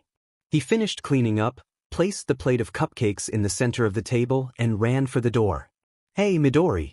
Happy birthday, she smiled, handing him a plastic bag with a box inside. He didn't know what it was, and he certainly couldn't wait, but he was a mix of flustered at the prospect of being alone at home with a girl, and happy to have his friend over. Thanks, Ashi. Your gift is on a chair in the kitchen. Mina looked at the plate of cupcakes. Her eyes sparkled and her grin widened. You made these? Dude, they look like me. I hope it's not creepy. Izuku realized not too long after baking them how it might have looked, making baked goods of a girl he had met not that long ago. However, it was their birthday and she left quite an impression on him already. She was rather distinctive looking, even in a world of dog-headed men and people with extra limbs. More than that, she had such a vibrant personality and a conviction towards protecting the defenseless that she had seen early on and truly admired. Dude, don't worry, Midori. Mina snickered at her unintentional rhyme. These look and smell fantastic. These are so cute, and I bet they taste great. She hugged him, making him turn a bright red. He slowly hugged her, still red and shaking. I'm glad you like them. I figured you might like something unique and interesting. So I made these. How are you so good at baking? She asked, shoving a cupcake in her mouth. These are amazing, she proclaimed, though it was somewhat strong to tell from the mouthful of cake. Izuku had partially chosen pink lemonade due to lemonade's acidity and Mina's quirk. He was happy she loved them so much. He admitted they tasted rather good as well. He had really outdone himself for his birthday buddy and he smiled with pride. And my mom taught me a little. It can be therapeutic, he admitted after swallowing his mouthful. Here, open this. I bought it for you. I dipped into my own birthday money for it, but I think you'll really like it. Izuku slowly pulled the box up, saw its packaging, and immediately shoved it back in the bag. His eyes widened as tears formed. His lip was quivering. He pulled the box out to reveal a limited edition figurine of All Might, modeled after his debut, saving those children from fiery wreckage. He placed the box on the table and hugged Mina. He had never asked for any of this, either the gift or such a considerate and loyal friend. "Thank you," he hugged her. He was still awkward around girls, but right now she was his friend. And she deserved a hug. He gave her a bag in return. It wasn't as bulgy, and instead, rather soft. I hope you like it. I saw it while out with my mom. I thought you might like it. I hope you don't already own one. Also, I wasn't sure of your size." As she reached into the bag, she felt something soft. She took it out. It was a light leather jacket with the logo to the movie Alien on the back. Mina was ecstatic. Even if it turned out not to fit, she was not getting rid of it. Mina let out a squeak of excitement. "How do I look?" Mina asked, twirling around to show of the jacket. "Hey, amazing. It looks really nice." Izuku was glad it fit. This way he knew what her size was next time he bought his friend a gift.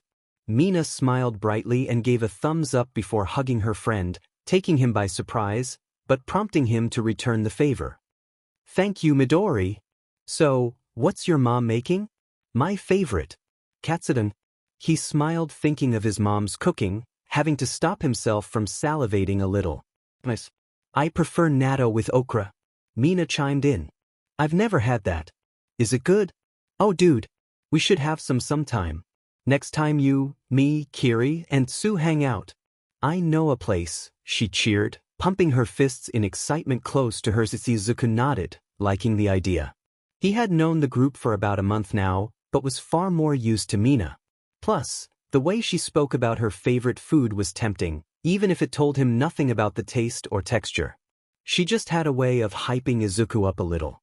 "So, what do you want to do now?" the green-haired boy asked, rubbing the back of his head. "Wanna hang out in your room?" Izuku was flustered. It's not like she hadn't been in there before. And maybe another time. Still not used to having a girl in there. "Worried about cooties, eh?" She pouted and nudged him. He was flustered by her prodding, but couldn't help chuckle at how silly she was being. "Sorry. Maybe another time. I would like to show you some of my All Might stuff." She rolled her eyes affectionately. She really did love how passionate he was. She booped his nose, lighting his face up red like a stoplight. "Oh, I have an idea. It will be fun. Trust me." Mina's face lit up as well as an idea struck her. Before they knew it, the two had cleaned up and ran out the door. Izuku put his gift in his ROM and written his mom a note before he left.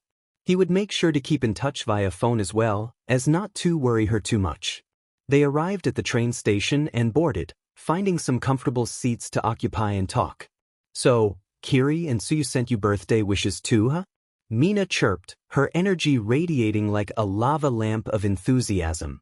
Izuku couldn't help but gingerly bask in its glow. "Why, I don't know them that well, but they seem nice," he smiled gently. "You'll get to know them better eventually. They're really cool. Sue goes to a different school. Like you. We met at the park once as well. Same as you and me." She grinned, gesturing herself and Izuku to illustrate her point before continuing. "Kirishima seems cool. I admit I don't know him the best, but we go to school together. He's a cool guy." Mina beamed. She enjoyed conversation, especially regarding her friends. Izuku was nodding his head. He wasn't great at socializing like this, but he was getting there, and Mina had a way to hook him with every word out of her mouth. She was just so animated and energetic that he was drawn to her like a magnet. They were strikingly different in several ways, such as appearance, having a quirk versus not having a quirk, and personality. However, they also had enough things in common to draw them together, and he was happy they had met. Mina's cheery demeanor let him know she felt the same way. It wasn't hurt by what she said next either. "Not as cool as you, Midori. I'm glad we met." "Me? See cool?" He was a mess. Not just because a girl was calling him cool, but because someone in general thought the plain-looking quirkless boy was anything resembling cool. He was honored, nervous, and doubtful all at once. After nearly 2 hours, the two arrived at the right location. They stepped off the train and walked out into the station. Mina dragged Izuku by the hand until they arrived at their destination, Manda's roller rink.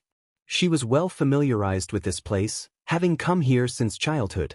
It was one of her favorite places. Her older brother Miko would take her here sometimes while he hung out with friends. Mina? I don't know about this.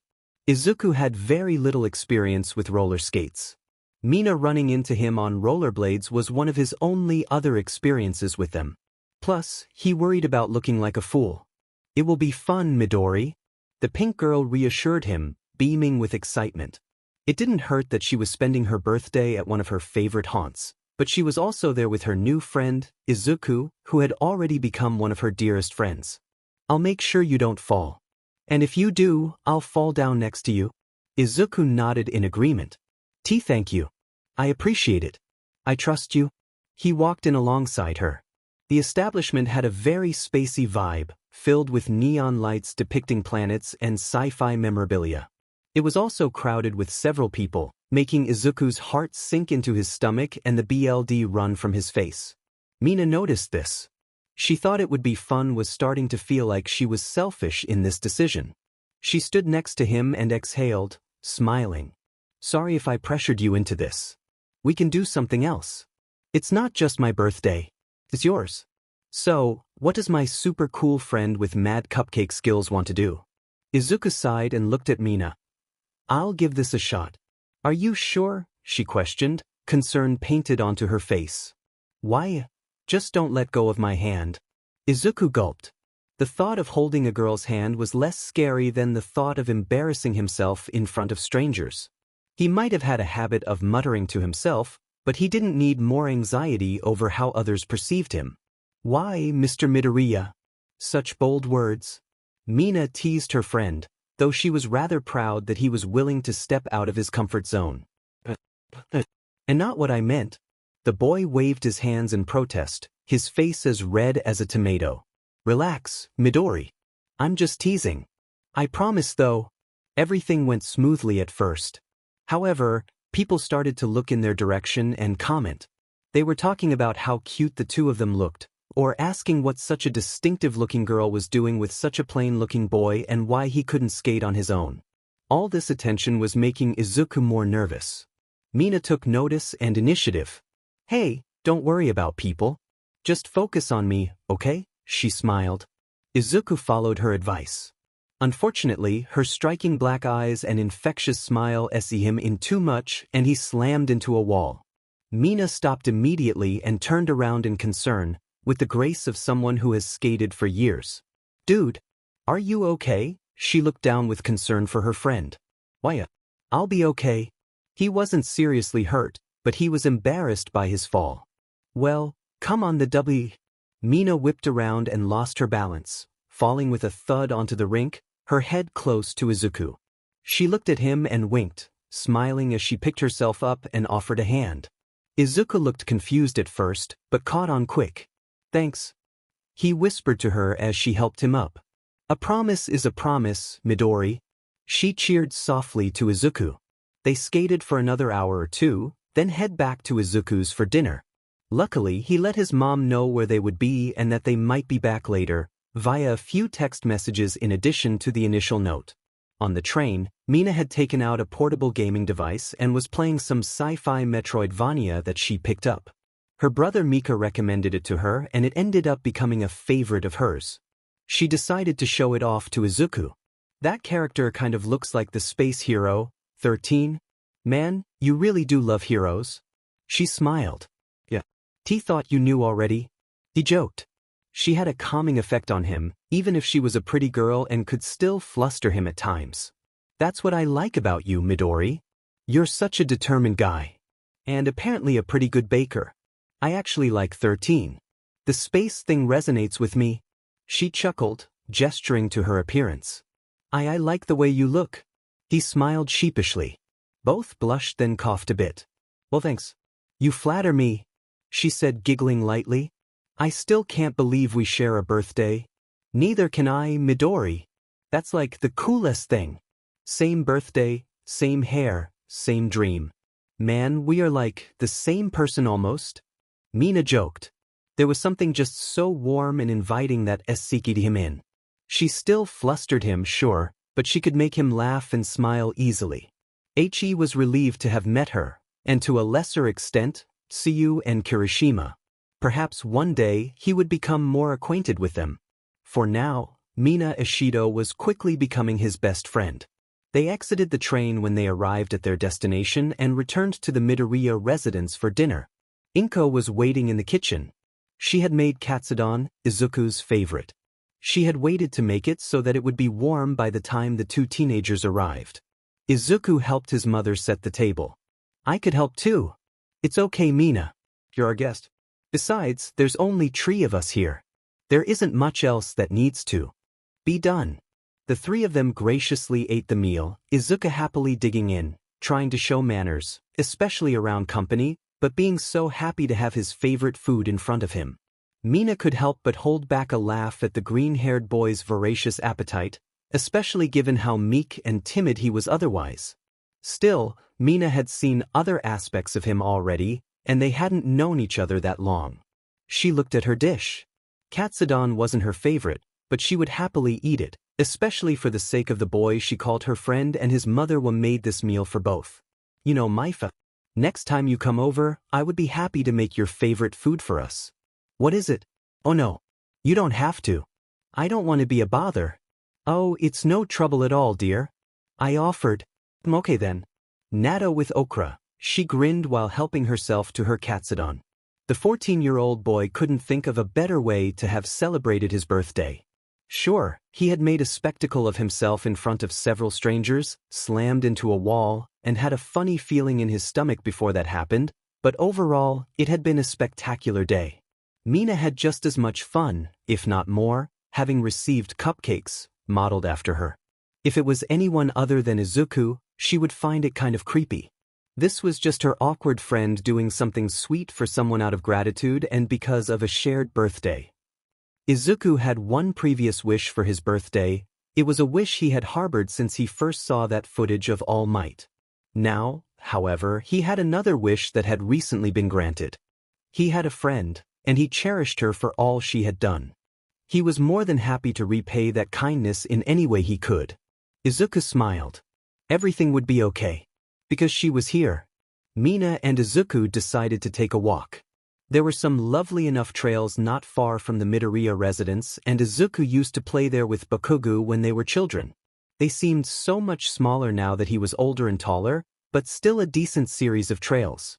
Mina wasn't as familiar with this area and had wanted her friend to show her around.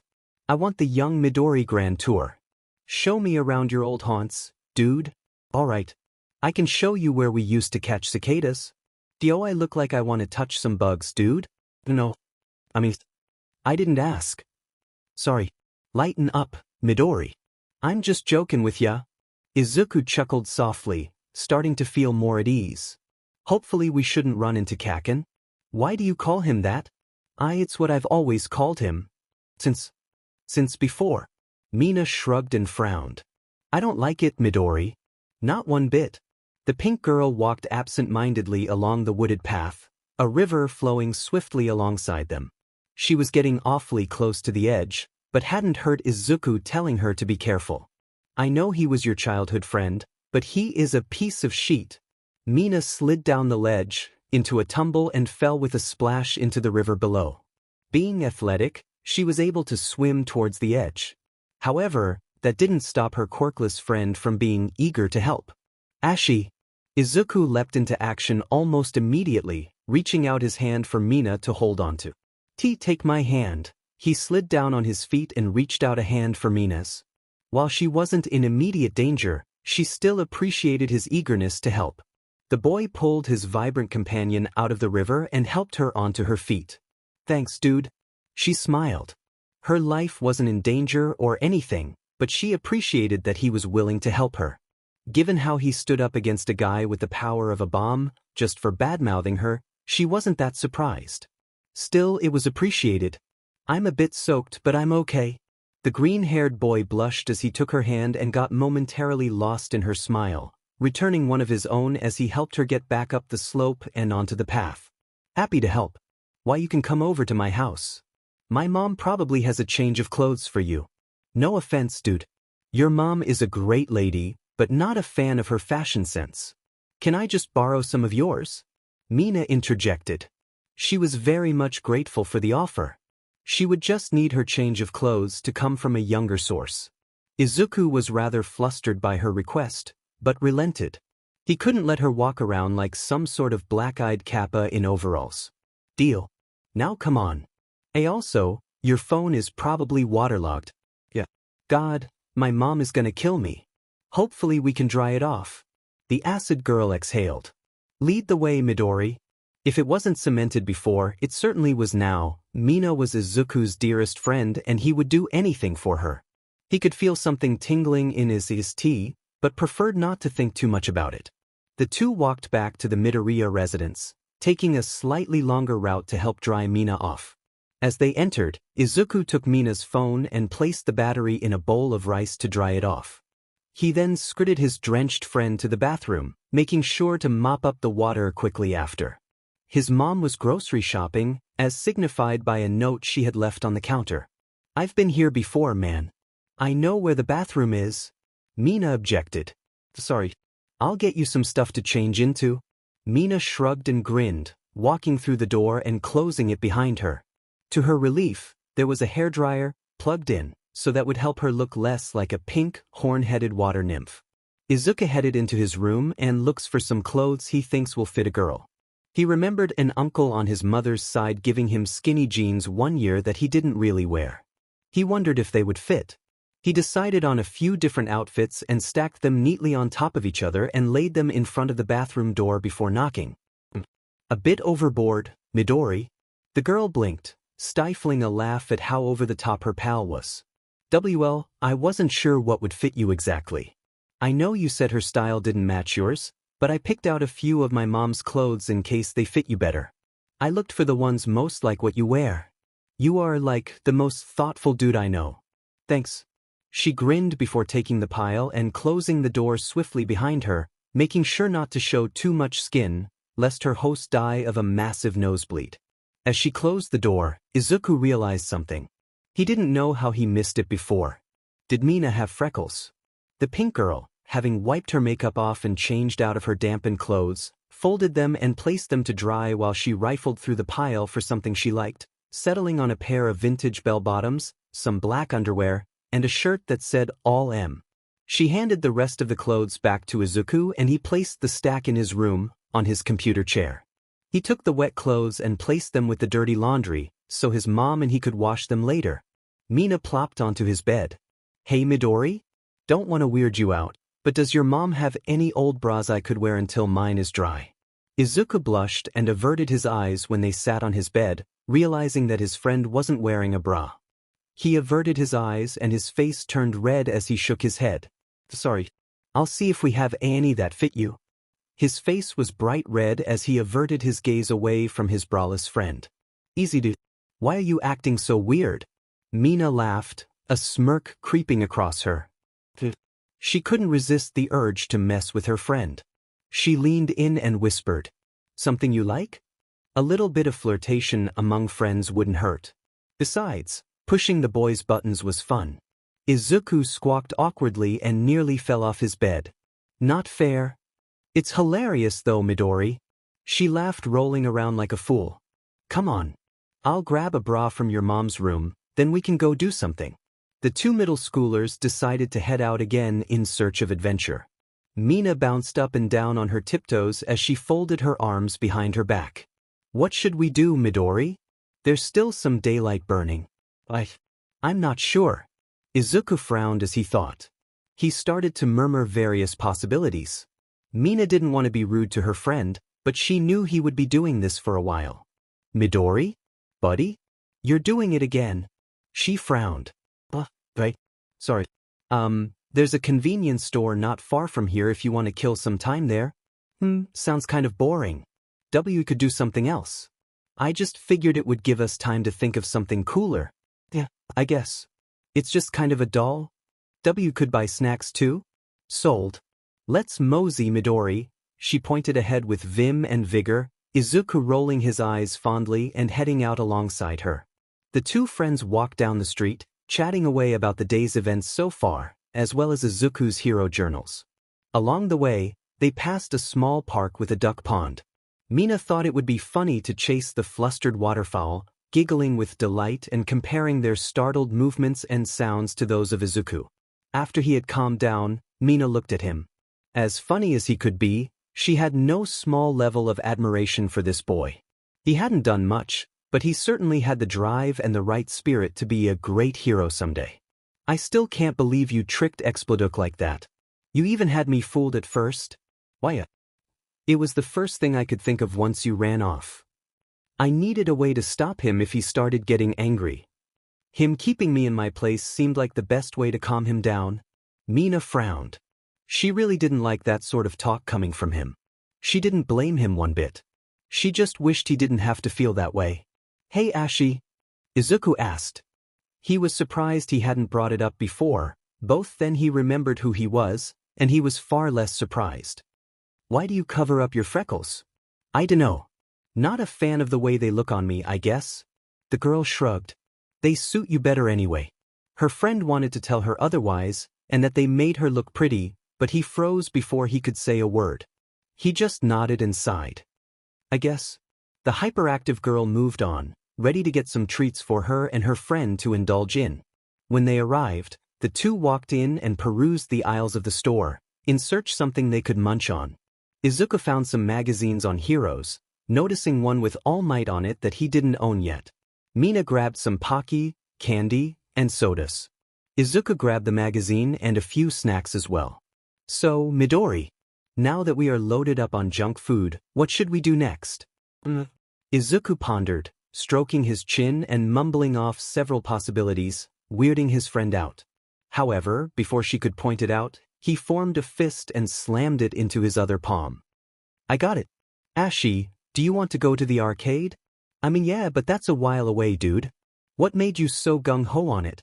We still have tickets we haven't cashed in. That's right. Mina perked up. We still haven't done that. We can get sweet prizes. So should we? Mina thought on it, then shook her head. Maybe later. Don't feel like traveling too much today. Izuku sighed. He didn't either, really. However, they were back at square one. The two middle schoolers pondered before Mina had an idea. Dude, what movies do you own? You've been in my room, Ashi. You've seen what I have. Not really, dude. I haven't looked through your collection extensively yet. Extensively? I mean, I looked at some of what you have. So, you know some of what I have? Izuku raised an eyebrow and smiled softly. This wasn't like him, at least not when she first met him. However, in such a short time, she had managed to have some influence on him. Yeah, but, I forgot. She scratched her head and gave a big sheepish grin, as if she had accidentally burned popcorn on movie night. Izuku sighed and smiled. All right. Should we go? We shall. Mina smirked and offered her arm. Izuku looped his through and the two friends walked back to his apartment with their bags of goodies. Upon returning, Mina ran for Izuku's room and looked through his collection more vigorously. There were an awful lot of hero movies and TV shows on Blu-ray. That shouldn't have surprised her. She did find a few that surprised her, such as Karate Kid. Mina eventually picked out one she thought they would both enjoy. Hey Midori, let's watch this. She enthusiastically held up the case for Guardians of the Galaxy, an older superhero film from the time before Quirks. It had heroes, it had space travel, it had comedy and drama. Mina was all on board. I really like that one. I'm game, Ashi. Izuku nodded and smiled lightly. Then let's pop this sucker in, she said as she took the disc out of its case and inserted it into the player, taking a seat on Izuku's bed. He opted for his computer chair. Midori, I don't bite. You can sit next to me. The acid girl rolled her eyes playfully and patted the spot next to her. It's fine. I don't want to take up space. In your own room? Mina raised an eyebrow and narrowed her eyes, then stuck her tongue out. Poo on that man. Come on. Izuku relented and walked to his bed, blushing as he did so. He plopped down next to her and grabbed his remote, pressing play and setting the device back down. Mina climbed on top of Izuku, having an affinity for teasing the boy and messing with him a bit. She was never malicious about it, it was just the way her family showed fondness. "Hey Midori?" Mina asked softly. She was surprisingly comfortable right now. Izuku, on the other hand, was less so. "Why yes?" Izuku blushed, sighing slightly. He wasn't quite sure if she was teasing him or just blissfully unaware of just how flirty she was being exactly. He just knew that she was still on top of him. "Don't take this the wrong way, but you're really soft." "While you're kind of squishing me," the awkward boy uttered after some effort. Mina scoffed and pouted as her chin nestled into Izuku's hair. "Are you calling me fat, Midori?" "No what?" "No. Man, you're too easy." She grinned in satisfaction, proud of herself at being easy to push her friend's buttons so easily, even if it wasn't exactly the hardest of asks. "So, are you getting off?" "Nah. I'm good like this." She smiled contentedly, like a cat who had found just the right spot on the sofa. Izuku exhaled and frowned, but resigned himself to his new fate, which ultimately didn't last that long, as Mina shifted her weight. She eventually ended up next to him, watching the movie and getting invested in it. They both enjoyed it a lot, though they commented on it heavily afterwards. "How cool would it be to be a space hero?" I don't think we're that far ahead yet. I haven't heard of any advanced enough colonies in space." "Yeah, but there are heroes like 13. Mina argued. "I think 13 is mostly just space-themed." "Oh, they totally go to space often." Inko broke up the spirited conversation with a knock on Izuku's door. "Kids, dinner is ready." She nearly cried at seeing Mina on top of Izuku, but she would later learn at dinner that it was nothing more than two friends just hanging out, at least from Mina's perspective. School had returned and Izuku was absent-mindedly doodling in his notebook in between taking extensive notes. He was doing everything in his power not to take any notes on heroics outside of his class curriculum, should he incur Bakugo's wrath again. However, other thoughts had started creeping into his mind. The name Mina was written in the corner, with a few smiles and hearts. Once Izuku caught on, he nervously tried erasing them, until he realized he was taking notes in pen. He was shaking and his eyes were wide open. "What am I doing?" he screamed in his head. She was his best friend. He couldn't be feeling this way. "Hey Dad, you're not still working on those shitty journals, are you? I thought I burned them after you gravelled at my feet." "And no, Kaken. I gave up. I swear." Unconvinced, Bakugo plucked the journal out of Izuku's hands, causing him to blush madly and grab for it. However, despite the green-haired boy's protests, his former friend flipped through the pages, nothing out of the ordinary, save for a recurring name with hearts around it. "Well sheet. Looks like Deku has the hots for raccoon eyes," the blonde boy said with a sheet-eating smirk, happy to tease his decade-long punching bag. Not like she would say yes. Even a nosy pink freak has enough sense not to love a useless piece of sheet like you. How about you find a girlfriend you can actually hook up with? Like your hand?" The spiky-haired kid tossed Izuku's notebook in the trash and left. It took Izuku everything he had not to react, but he knew from experience how things would escalate, so he kept quiet for now. He wanted to deny it loudly, but would it convince Bakugo? Would he care? And did Izuku believe himself? The green-haired boy sighed and recovered his notebook, wiping it off before putting it in his bag. Izuku decided to leave the part out about Mina's name when he brought it up to her. That seemed weird to him and he didn't want to annoy or confuse his good friend. He wasn't fond of lying, especially to her. He very seldom did so. However, in this case, he was willing to hold on to that info until he was ready to divulge it, if ever. He justified it to himself as being too unsure of his feelings at this point. It wasn't a total lie, as he was still dealing with these growing feelings toward her. Or was he? He didn't have a crush. He didn't get those. Those were for people that were more popular or well-liked. He just admired her as a person is all. That is what he told himself. He denied any such feelings and decided it best not to pay them any mind. However, part of him knew deep down that it would probably come up one day. As if activated by the very thought of the alien-looking middle schooler, Izuku's phone rang. The ringtone he set for his best friend started blaring. It was a poppy, upbeat song she loved and would sometimes sing whenever they hung out, so he set it as his ringtone for calls specifically from her. He couldn't remember the title, so he just called it Mina's song. Hello. Midoriya. Wyas. What's up? Wanna come over? To your house? The boy squeaked. This was a new development to him. She had never invited him over before. I've never. Yeah, dude. We've been friends for long enough. It's way past time you come over. I want to school you in video games and show you some of my manga. I got a collection of Junji Ito that I am loving right now. It's right next to my copy of Fuon no Tain. I also got some hero manga at that awesome vintage store we went to. Tiger and Bunny, I think? It has heroes, so I thought you might dig it. Reminds me a little of that one hero team. The Kitty Cats, I think? Anyway, it would be super cool, and I want to show you my collection since I saw yours. Izuku was taken off guard at first, but he did enjoy spending time with the girl. However, being at her house and meeting his family was certainly an intimidating prospect. They were just friends though. Nothing more than that, so nothing to really worry about, right? This both calmed him down. It made him slightly sad, but he could deal with that last one later. Earth to Midori? You still there, dude? Mina spoke up. He had apparently been muttering to himself for a couple minutes while she awaited an answer. You don't have to say yes, dude. It's no big deal. Yes, I would love to. Izuku finally spoke up. His voice squeaked a little. He sounded like a bicycle horn being squeezed as he answered, but tried his best to sound more normal. He had been friends with her for a few months now. He knew he was awkward around girls, but he thought knowing one this long would help him get over that, at least a little. He could talk to Suyu at least, on the occasions he had hung out with her, and Kirishima while with Mina. However, he had spent far more time with her and it somehow made her harder to talk to at times. He was pretty sure he knew why, but he chose actively to deny it. Unaware of the inner monologue going on in her freckled friend's head, Mina chirped enthusiastically. Great. I can't wait. I'll meet you at the train station, so I can walk you there.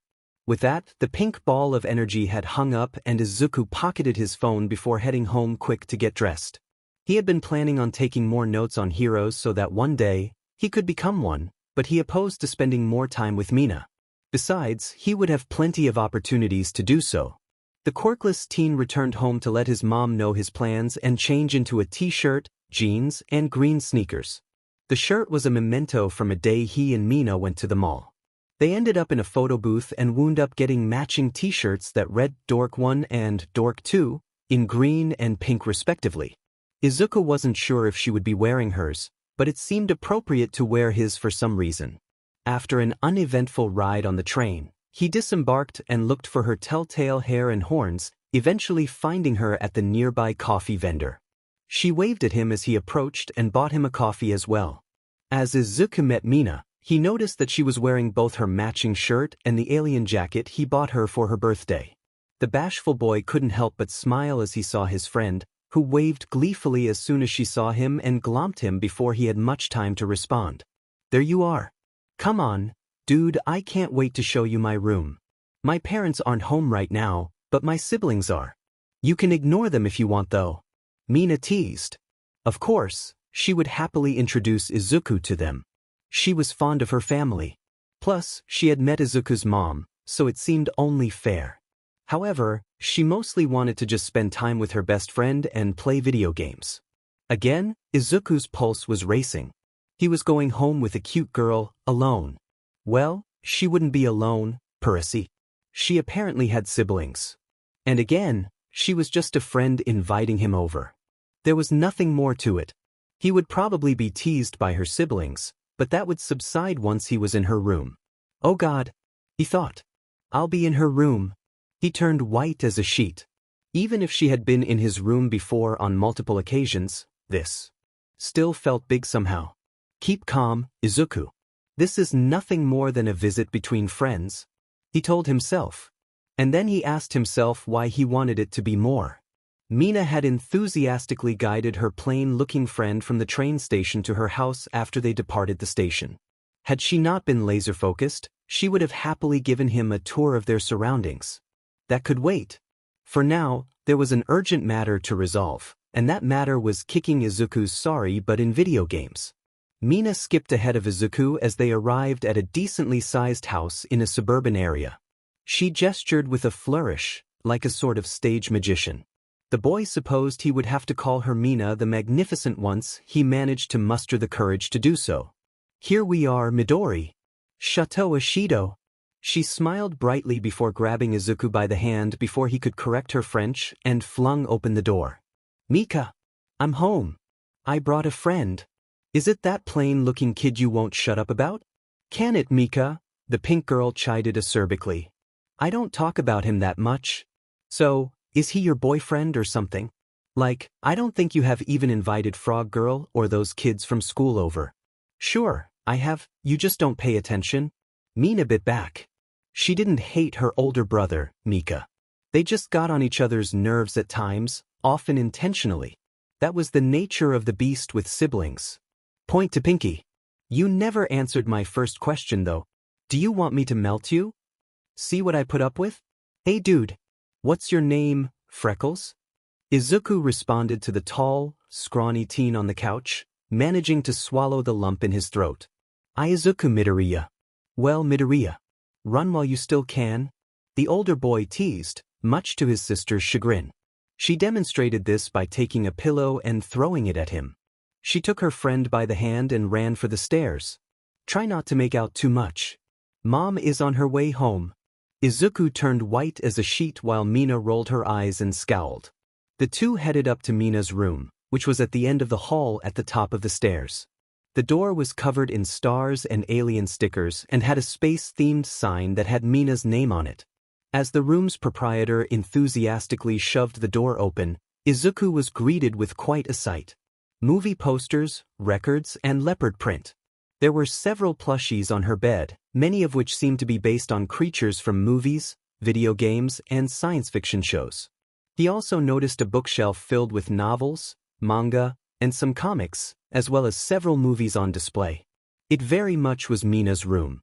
The pink girl wandered over to her TV stand, which was between her dresser and her closet, and turned it on, switching on her video game console next. She handed a controller to Izuku and grabbed one for herself, plopping onto her bed. Come on, Midori. Have a seat so I can dominate you in hero battle. She beckoned, so eager to challenge her friend to a fighting game she had recently bought. Her and Izuku had went to the mall with Suyu while Kirishima was at the dentist, and the game had caught the pink girl's eye. She enjoyed competing with Izuku in fighting games, especially as he had started to improve. The title screen was filled with several top heroes, including Eraserhead, Gang Orca, Midnight, and All Might himself. Naturally, the number one hero was Izuku's main. The green-haired boy said softly as he sat on the bed next to her, trying not to notice how pretty she was, especially when she smiled. He chastised himself for thinking that she was his friend. Nothing more. It was better that way. Besides, he would accept her challenge gladly. Ready to lose, Greenus? Mina smirked, taunting her opponent before the game had even begun. Izuku appreciated his friend's enthusiasm but knew just how competitive she could be. Izuku had started to feel more confident when it came to video games, at least ones like this that involved both heroes and technical strategy elements. He had learned that he absolutely loved fighting games, especially when playing with friends, especially Mina. You're on Pinkus? Don't call me Pinkus. That's dumb. Sorry, Ashi. Izuku sighed wistfully. He was having a good time already. Even if he was nervous and flustered, he was with his best friend. They had known each other for months now. He had baked for her, stood up for her, and had spent countless hours with her. He was becoming closer to her friends as well, but he and Mina were nigh inseparable, outside of obvious factors like different schools and neighborhoods. It was only natural that he had fallen for the girl. As soon as he had thought that, he froze up and his eyes widened. It took him a few moments to realize that he had already lost his first round against Mina. Izuku stood his ground. The wind was blowing ominously, fanning his hair as he looked ahead, anxious yet determined. The task ahead would be daunting, but he would do it regardless. He had to. He took a deep breath, clenched his fists, then released them. He was ready, or so he had thought. 1 minute later, Izuku had slipped and fell strong on his coccyx as he tried riding the skateboard Mina had offered him. It used to be her brother, Mitch's.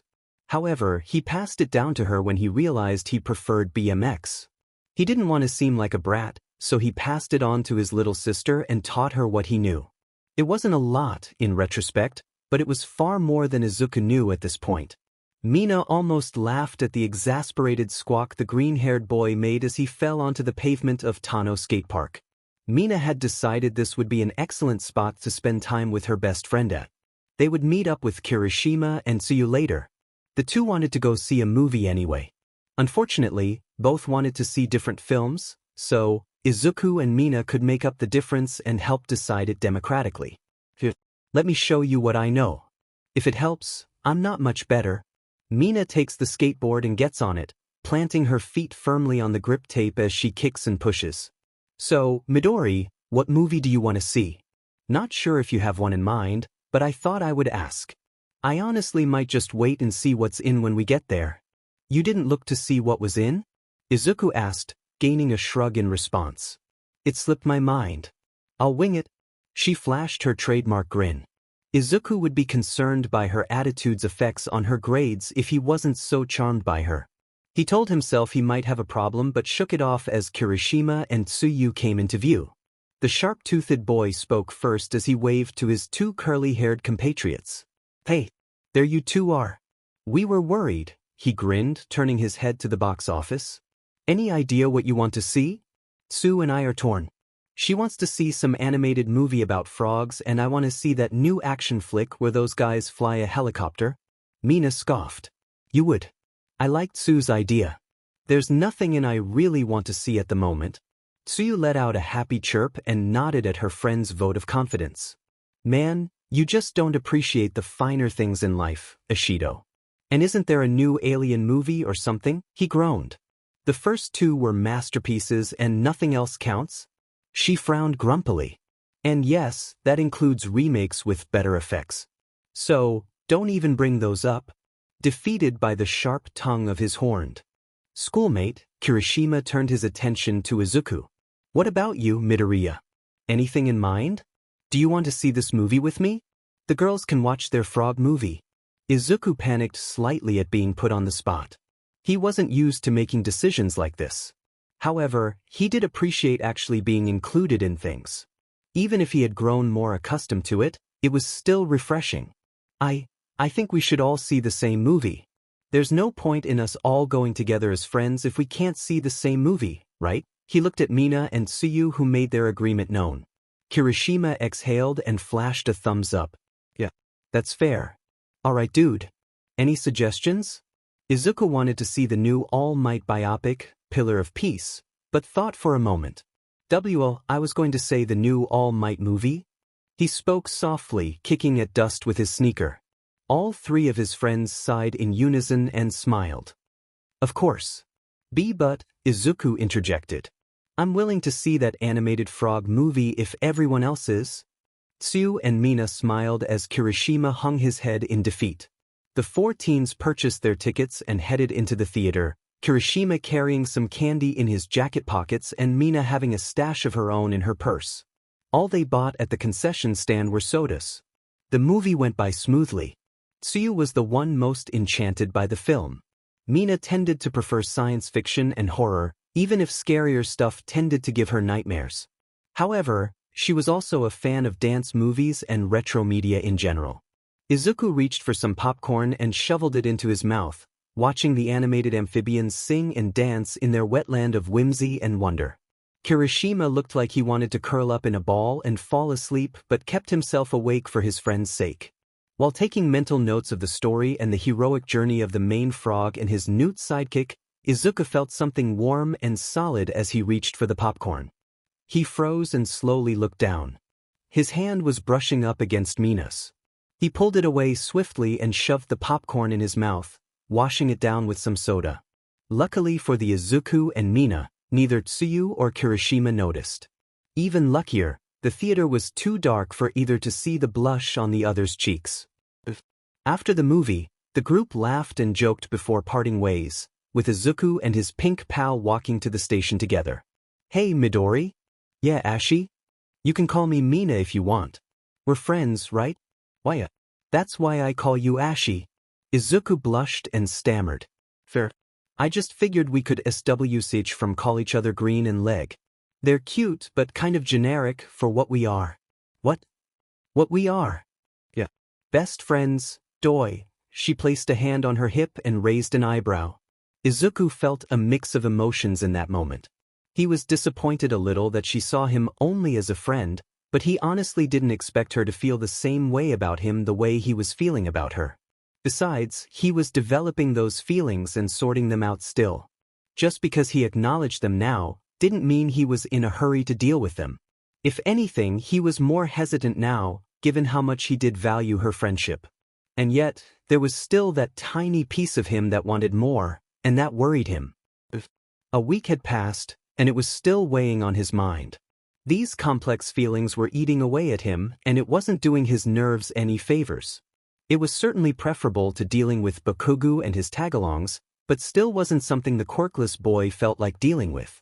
He sat alone in the park he and Mina frequented, trying to make sense of everything he was feeling. Why would she want to date someone like him? Granted, she had shown him nothing but kindness and he was likely being ridiculous about the whole thing, but she could do better. If she wanted to date someone, he was sure they would be nice. Really, he just wanted her to be happy, and for her to still be there. As such, he decided now would not be the best time to spurt out something jarring like, "I get a knot in my stomach anytime you're around. Please don't leave." He really was new to this whole crush thing and it freaked him out a little. If he was being honest with himself, there was a part of him that felt guilty and wanted it to go away. Meanwhile, the other part liked how this girl made him feel and he couldn't help but reflect on all the fond memories he had of her in the short time they knew each other. He had met other friends through her in Kirishima and Suyu. He wasn't really on a first-name basis with them quite yet, despite Suyu's insistence, but he was getting there. He certainly liked the group and found them to be fun and refreshing to hang out with. However, Mina was the first one he met and the one he formed the most meaningful friendship with. He still hadn't been over either of the other two's houses yet or vice versa. He was sure it would happen at some point, more so than he would have been months prior, before meeting them or Mina. However, he was ultimately drawn most to this ridiculously energetic, yet driven girl who stood up for those who couldn't fight for themselves.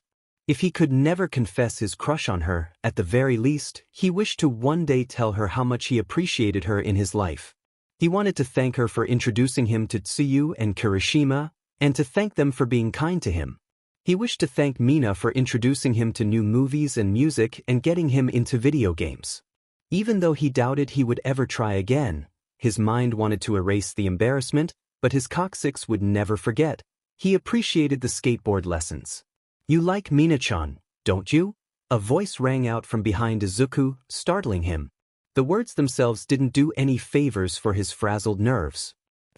Ayajui. He stammered, suddenly remembering he was meeting the frog girl on his own.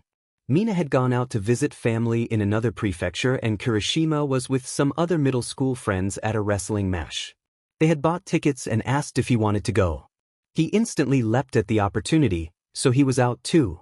This led to Tsuyu texting Izuku and asking if he wanted to hang out. Suyu? Why did you ask to hang out with me? I like you. Relax. Not in that way. I meant you seem like a nice person and I'm sad we don't hang out more as friends. Oh, yeah. We don't, do we? Nope. So, you never answered my question. Do you like Mina-chan? The frog form girl put a finger to her chin and pet her head to the side. She was straightforward and honest, as well as observant. In a way, she was intimidating to Izuku for those reasons and the fact that despite it being a few months or so, talking to girls, or anyone who genuinely wanted to be his friend, for that matter, was rather foreign to him. I'm sorry, Ajui. I would rather not say.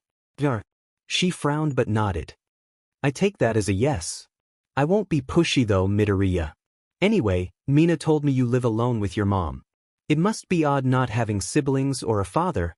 The big-eyed girl posited. I guess. Honestly though, it's alright. I never really gave much thought to siblings. Actually, I'm kind of glad I don't. How come, Jero? Well, Suyu picked up on it almost immediately. I gotcha. You worry they would have a quirk when you didn't and that you would be looked down upon in comparison by your own Family. Kinda, I wouldn't be that harsh about it, but my mom, she loves me. She has taken care of me all these years.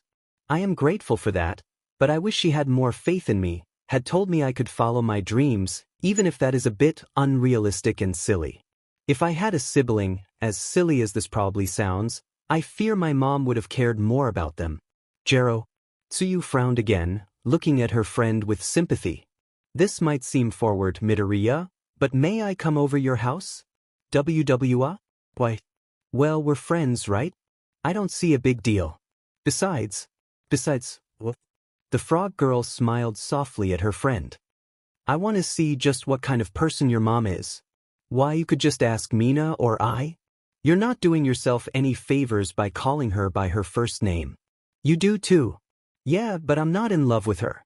Suyu croaked back. Izuku turned into a flustered mess. He swore his friends would be the death of him. He had to smile despite himself though, as he could say with confidence that he had some. The two green-haired teens arrived at Izuku's apartment, prompting Inko to stop what she was doing in the kitchen and greet her son and his guest.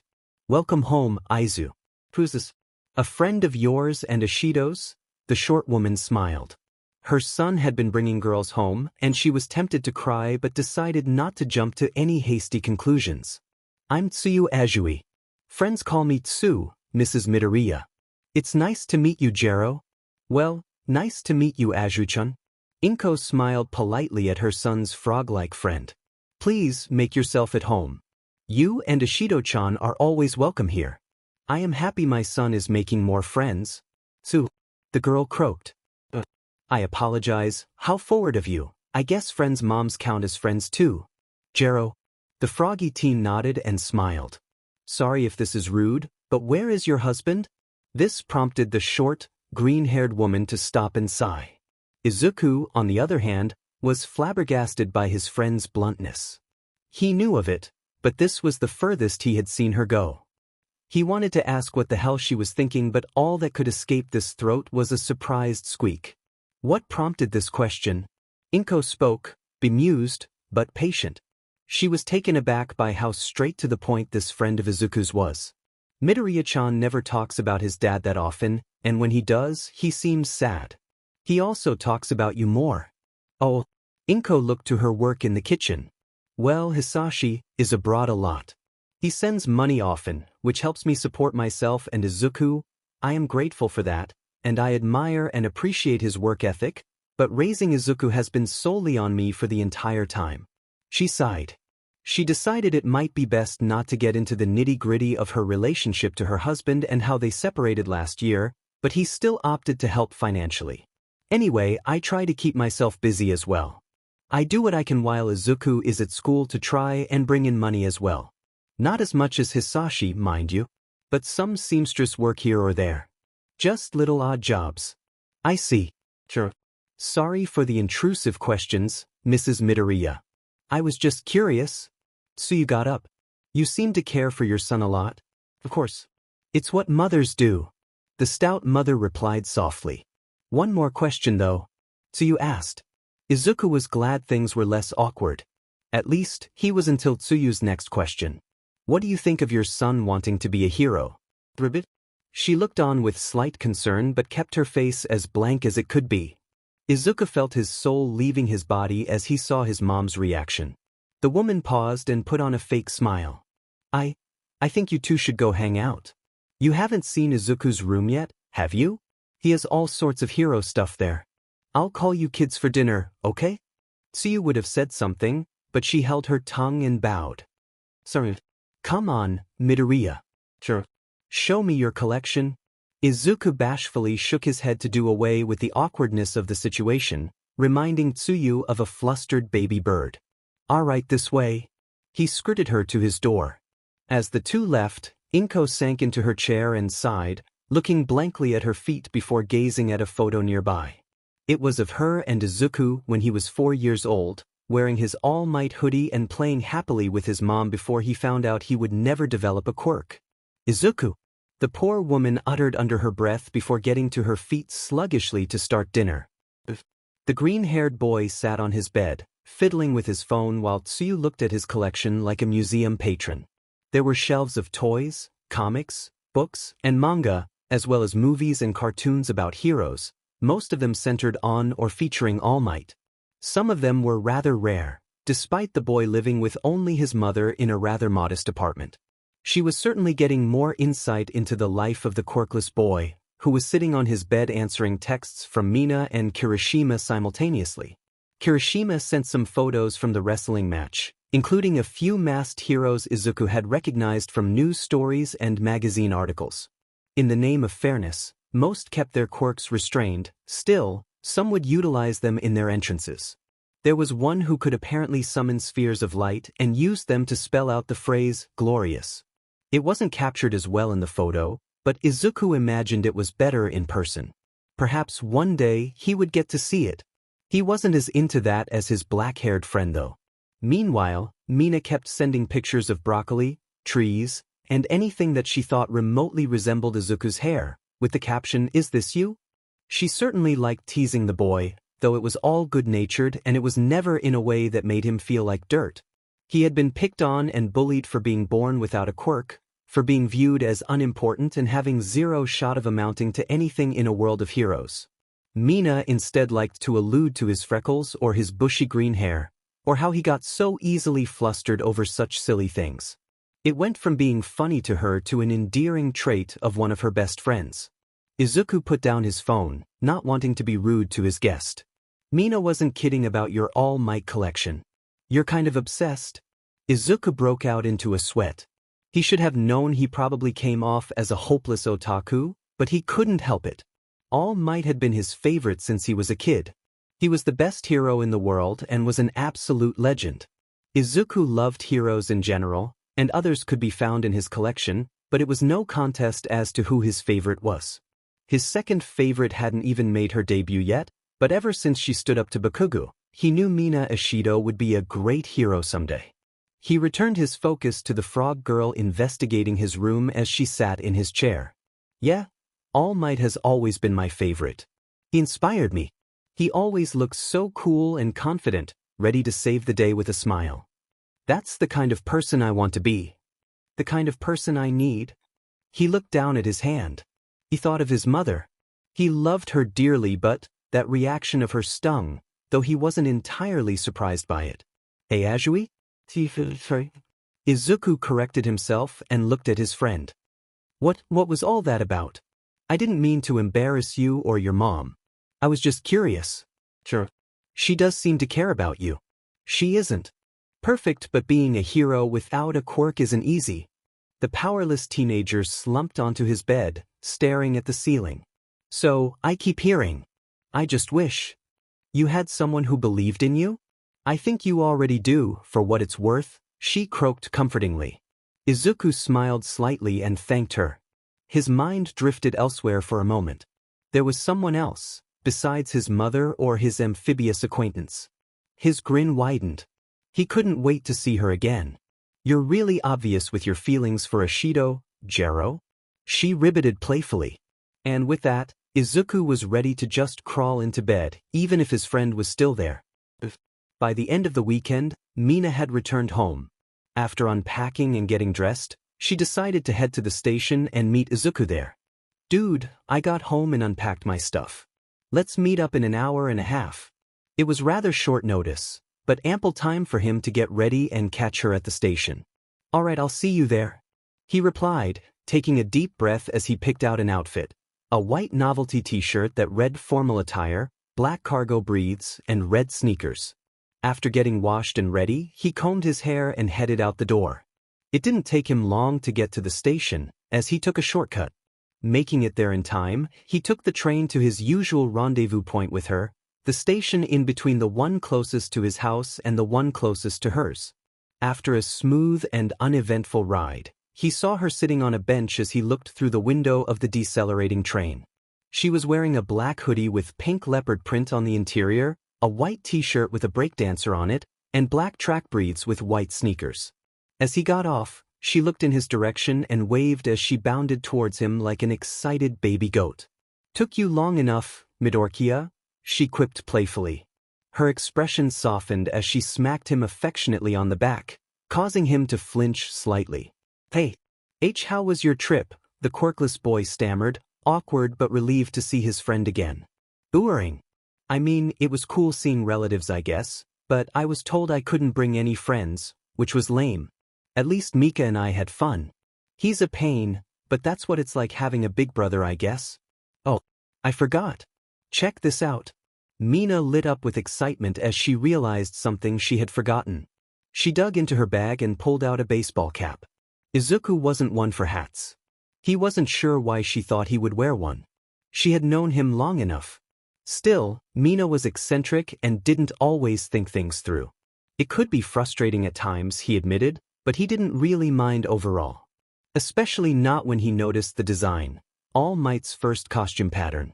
Izuku's eyes widened. He recognized this hat. He was a young boy of 5 years old.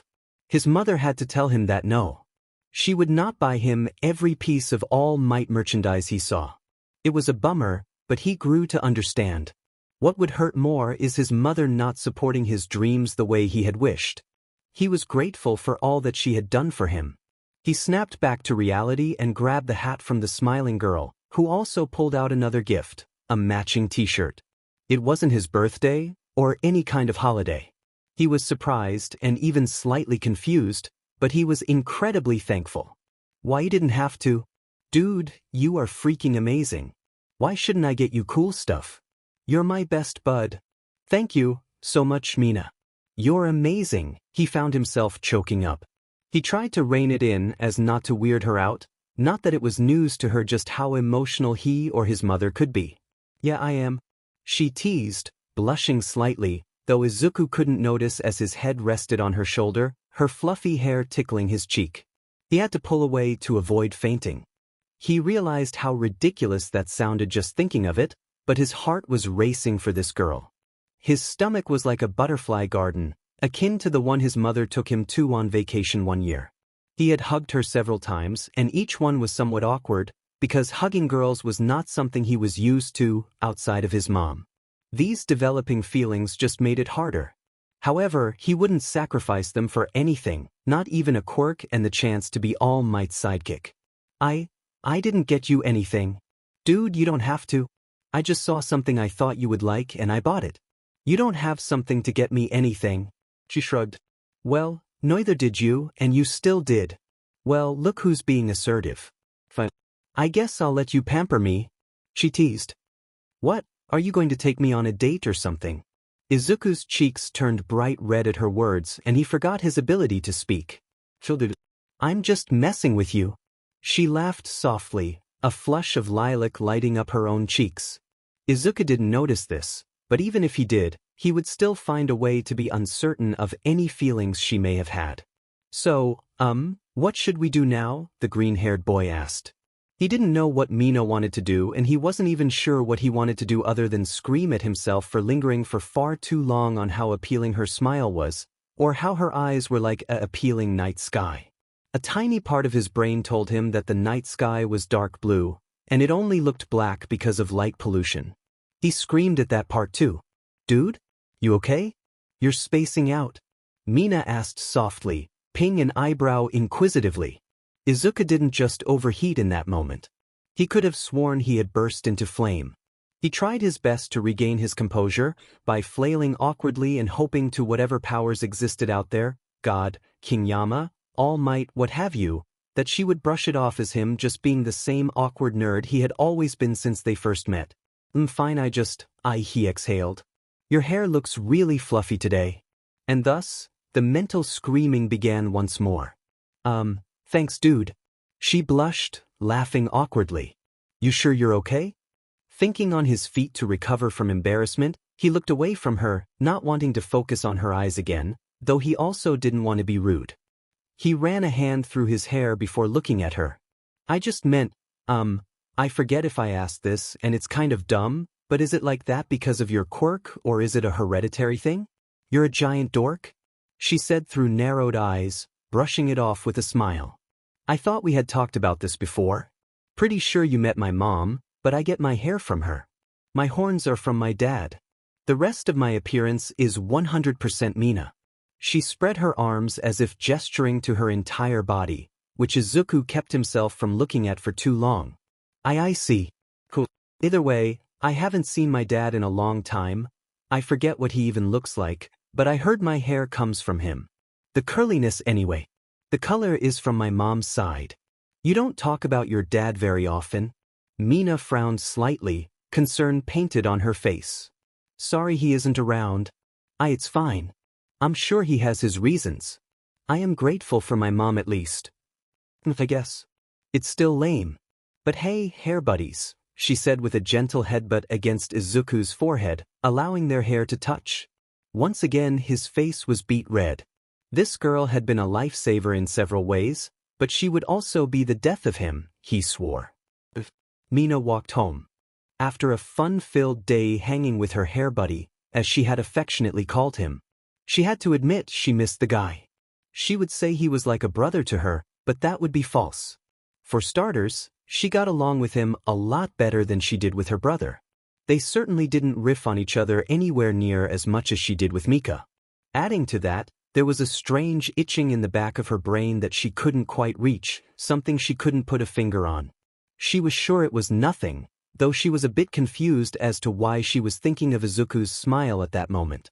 With a slight tinge of magenta in her cheeks, she shook her head and went to bed. It was just silliness and exhaustion, she said to herself. Nothing to dwell on. Luckily, Mika was out with friends still, so his teasing could wait until the morning when she woke up for breakfast.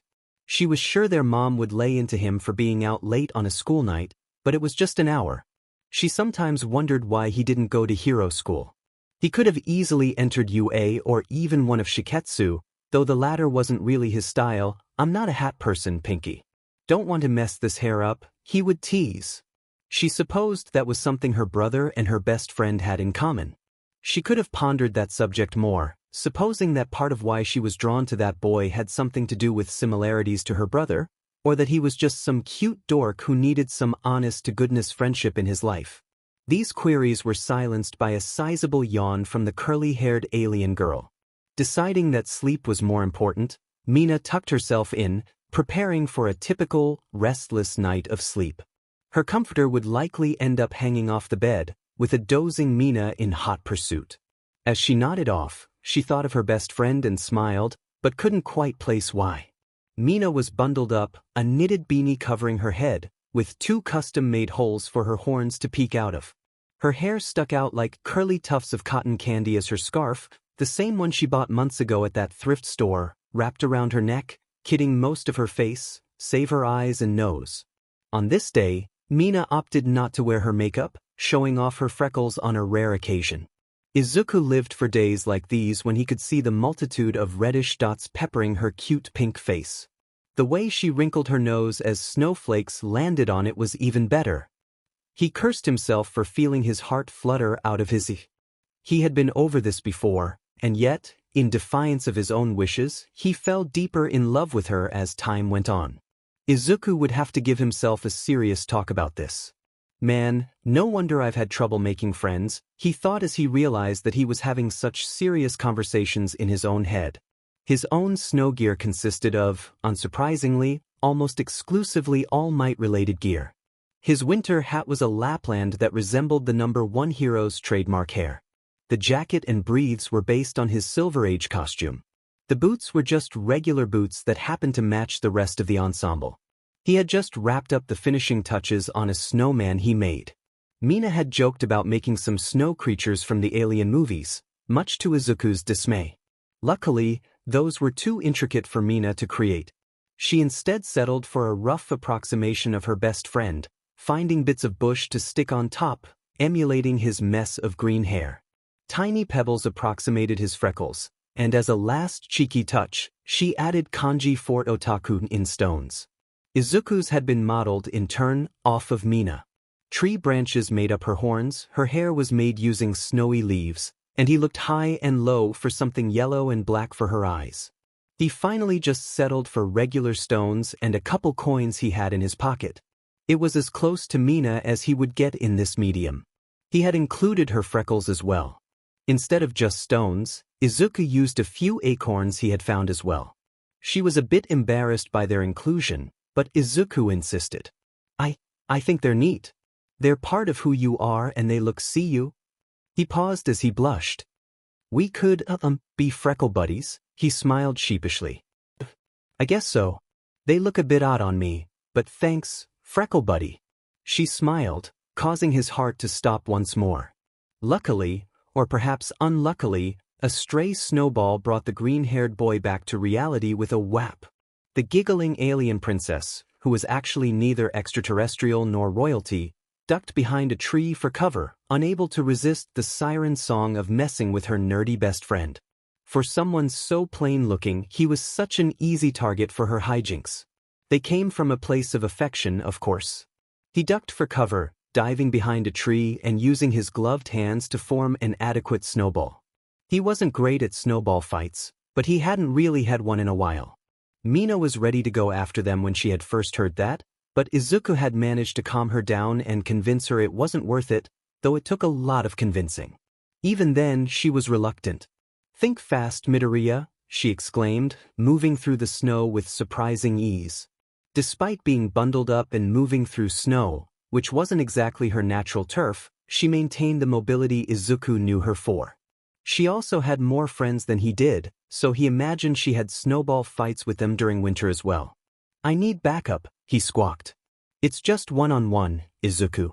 Sue hates the cold and Kirishima went snowboarding with some other friends. You're on your own, Midoriya. Eat snow. She threw a snowball square at his face. Luckily he managed to dodge it. Alas, that was but a decoy and she hit him with a second one right as he recovered. Victory for Ashido, she cheered before Izuku managed to fire one back. Not fair. You're not supposed to fire back, she feigned outrage, barely able to contain her giggles of delight. That's what Kaken says. Izuku laughed softly. I'm way cuter than that a-hole. She scoffed back defiantly. Yeah, you are. Izuku nearly died after his own words registered in his ears. Mina's face was flushes, but she chalked that up to the cold weather. More importantly, Izuku's flustered behavior gave her an opening. That's unfair, he cried out, ducking behind his snow Mina. It's war, soldier. It isn't meant to be fair. Now stop hiding behind that appealing snow maiden and face me, she smirked defiantly. Izuku hid, but found his nerve as he continued fighting back, not wanting damage done to his empty piece, especially after it had both flattered the object of his affections and gotten her to smile. Besides, making something cool and having it get wrecked was not a favorite occurrence of his. Alas, by the end of the fight, both Snow Mina and Snowzuga had fallen as casualties of winter skirmish, but not before selfies with their inspirations. By the end, the two curly-haired teens headed back to Izuku's for some hot cocoa to help stave off the cold. Eventually, Mina headed back to the train station after hugging Izuku and the two parted ways. That night, Izuku couldn't sleep. He tried his hardest. He made some soothing herbal tea his mom had in the cupboard, trying not to wake his mother in the other room. He poured the hot beverage into his favorite mug, a mock-up of All Might's face he had found at a sale one day. Turned the stove off and cleaned up, then headed back to his room. Aizu, the boy froze as his mother spoke groggily. What are you doing up at this hour? I can't sleep. Tried making some tea. He yawned in vain. He wanted to sleep and could feel the slumber behind some kind of mental barrier, a block that was preventing him from drifting off comfortably. This barrier was made of so many thoughts and anxieties that would simply not leave, blocking him off from something essential until he either confronted them or utilized some sort of soporific. His tired but understanding mother nodded and sat down, still in her mint green gingham nightgown, trying to keep her eyes shut, lest the light wake her up, but also wanting to give her son the help he needed for them both to get the sleep they needed. Anything you need to discuss? She asked. She was very clearly trying to get her rest and Izuku could tell she was exhausted, but that she wanted him to be okay and to be well rested for school. Quiet concern painted on his face, her son nodded and patted her hand. It's okay, Mom. Nothing to worry about. Just some school stuff. Tea should help. Is it about Katsuki? Her voice echoed a sorrowful and worried tone. No, I mean, I do think about Kaken sometimes, he's not what I am worried about. I assure you. Inko nodded groggily and headed back to bed with a yawn. All right. Just know I am here if you need to talk. Mama loves you, Izuku. Now get some rest. We both need it. And with that, both Midoriyas retired to their rooms after cleaning up. Izuku ended up drinking 3 cups of tea and going to the bathroom twice before dozing off, his best friend's smile the last thing he imagined before dozing off. He was roused the next morning when his mom woke up and it dawned on her son must have been up late thinking of his best friend. Tears flowed freely from the older woman and Izuku nearly had to dry his uniform. Hey, I don't think I ever asked, how did you guys meet Mina? Izuku sat back in the booth of the restaurant he, Kirishima, Suyu, and Mina were sitting in. They had decided to go out for lunch and maybe find something else to do from there.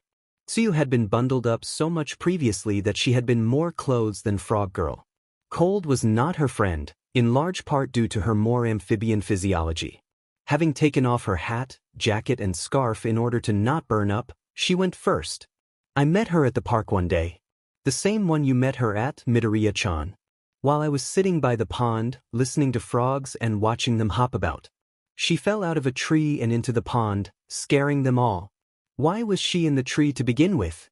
Izuku asked with a raised brow. He paused and looked at his friends. They all spoke in unison. Right, because she's Mina. What's that supposed to mean? The pink girl looked at them incredulously with a raised eyebrow before sighing and breaking her facade. Yeah, I am kinda like that, aren't I? No sweat, Ishido. It's part of your charm. Kirishima smiled, sliding a hand through his medium-length black hair as he sipped from his glass, filled with some sort of soft drink. Izuku couldn't recall. Say, Kirishima? How did you and Mina meet? Well, for starters, I still can't get used to you and her calling each other by first names. You sure you two didn't start secretly dating already? He teased with a grin. We're not dating. Right, geez. It's just a joke, guys. Anyway, we go to middle school together. She came up to me one time while I was in PE and told me I had cool shark teeth and we kind of became friends after that. He shrugged as he took a bite of steak. We don't talk much at school. One day she just sort of asked me if I wanted to hang out and my brothers were like, hey, check it out. A girl talking to you, and she's out of your league. They kind of left me alone with her after that and I just kind of ended up hanging out with her and Sue here. Between Mina's insistence that they weren't a couple, which he went along with admittedly, especially since they weren't currently, and Kirishima's story, Izuku's heart sank a little. He had a feeling that if she ended up with anyone in their group, it would be Kirishima. He supposed they would make a good couple.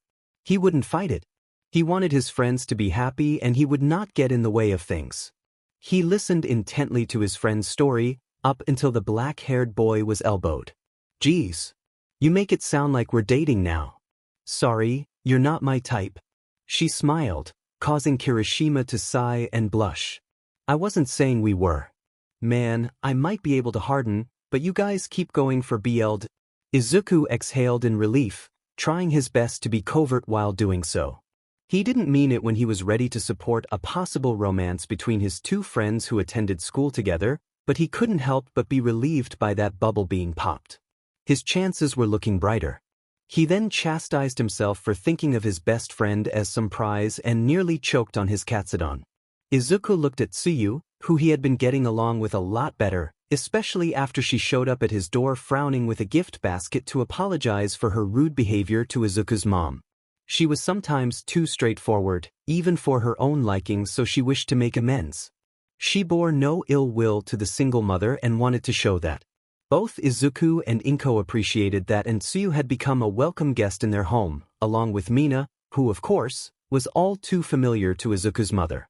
She kept her son's crush a secret, out of respect, but knew it all too well. Moms just know these things, she smiled. He then looked at Mina, who noticed he had spaced out. You spent an awful long time looking at Sue. Is there something I should know about? She raised an eyebrow teasingly. Izuku looked her in the eyes, shimmering like obsidian pendants with a golden center.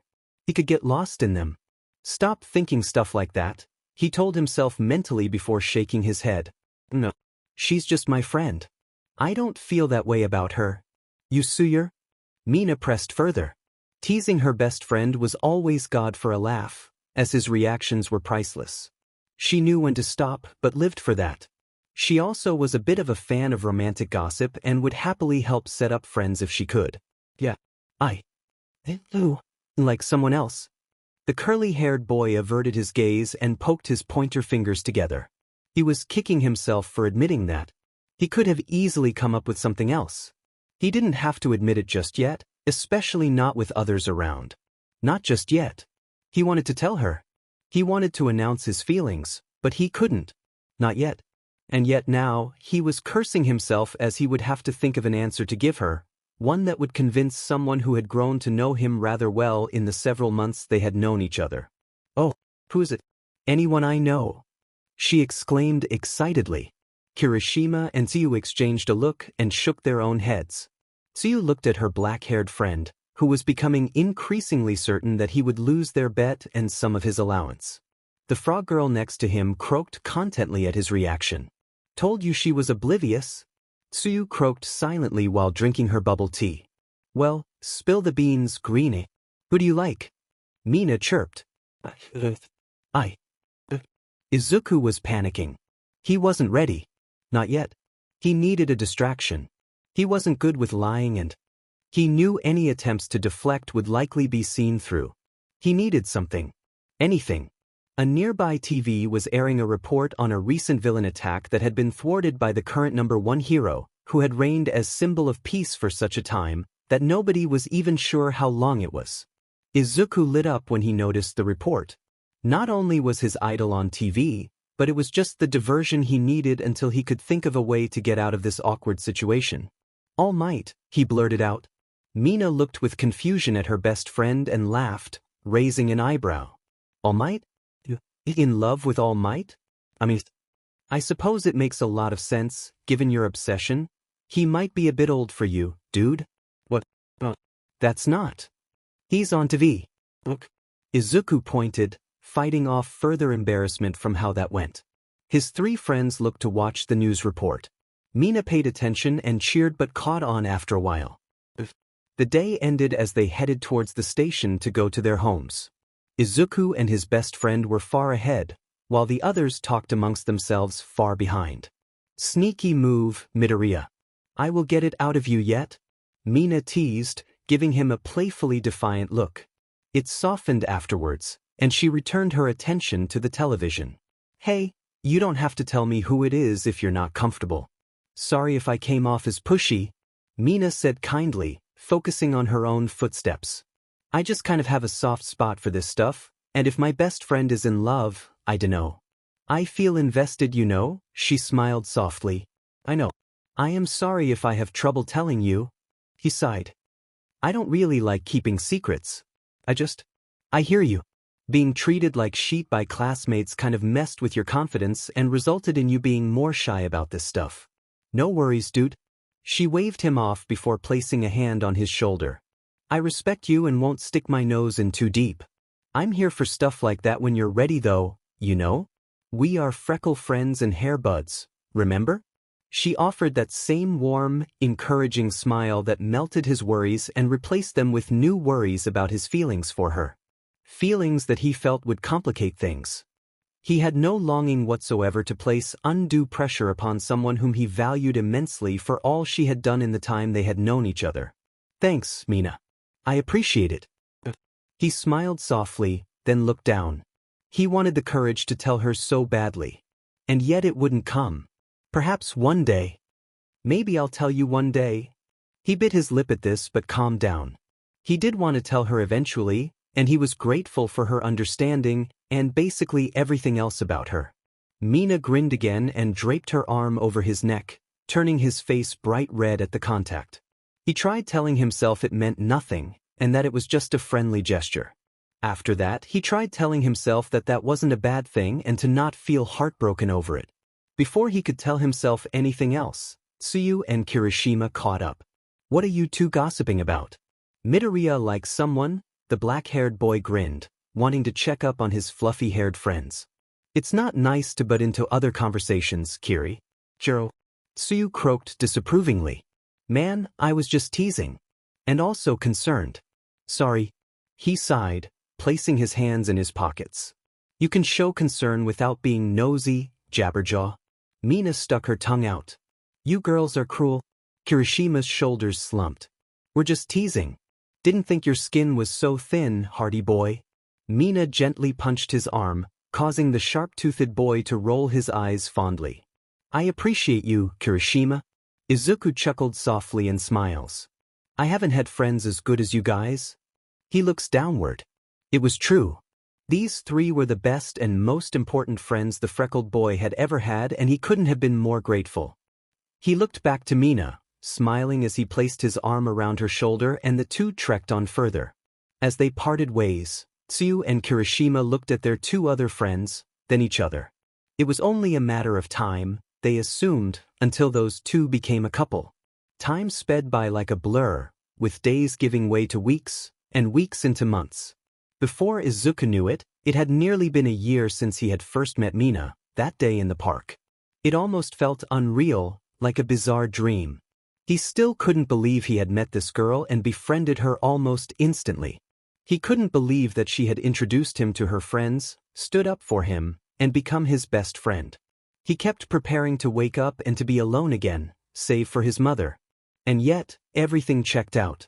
He had celebrated a birthday with her, faced bullies, been introduced to video games by her, and met her family. He still felt like he had so far to go. His dream of being a hero still seemed so far off, nothing more than a fantasy. However, now, in this moment, he felt like he could do more. He felt more confident, like he had people who believed in him. Even that little bit of kindness and friendship that had mostly been denied him for so long by people who pitted or looked down on him, mattered to worlds to the boy. In the case of his childhood friend, there was even downright resentment. Izuku had feared Bakugo, even hated him for all the bullying and beatings. And yet, he still respected the boy, even believed him deep down. And yet, even when he felt like giving up, he didn't. And now he had people who truly believed in him and supported him. He felt like he mattered, and that maybe he could make a difference. Maybe he could be a hero. Among those friends, Mina was the one he had the strongest connection with. She was the first he had met, the one who stood up for him the most, with Suyu a close second, even if it led to an awkward situation that she felt the need to apologize for. He hadn't been as close with Kirishima yet, but the dark-haired boy was still a friend whose company Izuku enjoyed. He even hoped they could become better friends. His mind drifted back to Mina. He had so much in common with her and yet so many differences. They both had curly, fluffy hair, freckles, and an enthusiasm for heroes and helping those in need. They both enjoyed baked goods and talking about hero culture. They had other common interests too, but their tastes also varied greatly, with her liking different food, some different music, and being more adept at dancing. She was even in classes. Building on this, she was more athletic and outgoing. Her personality was as vibrant and out there as her appearance, and she seemed to have the confidence Izuku himself was lacking in. However, being around her seemed to boost his morale. He felt like he had someone who would have his back no matter what. He had wanted so long to have someone in his corner, and while he appreciated his other friends, there was nobody he wanted in his corner more than Mina Ashido, even counting his mother. He felt guilty for even thinking that, as he had all the love and appreciation for his mom that he could muster. It was Mina, though, who had looked him in the eye and said she believed he could accomplish his dream with an unmistakable honesty. He supposed it was no surprise he had fell for her like a sack of bricks, and that just made him feel nauseous from the anxiety of it all. He wanted to be honest with her. He felt he had grown so close to her, that some of her courage and energy had rubbed off on him. And yet, he lost his breath at the very thought of telling her how he felt. The green-haired boy lay down on the bench and stared at the sky. It was only fitting that he met his friend here at noon on this wonderful day.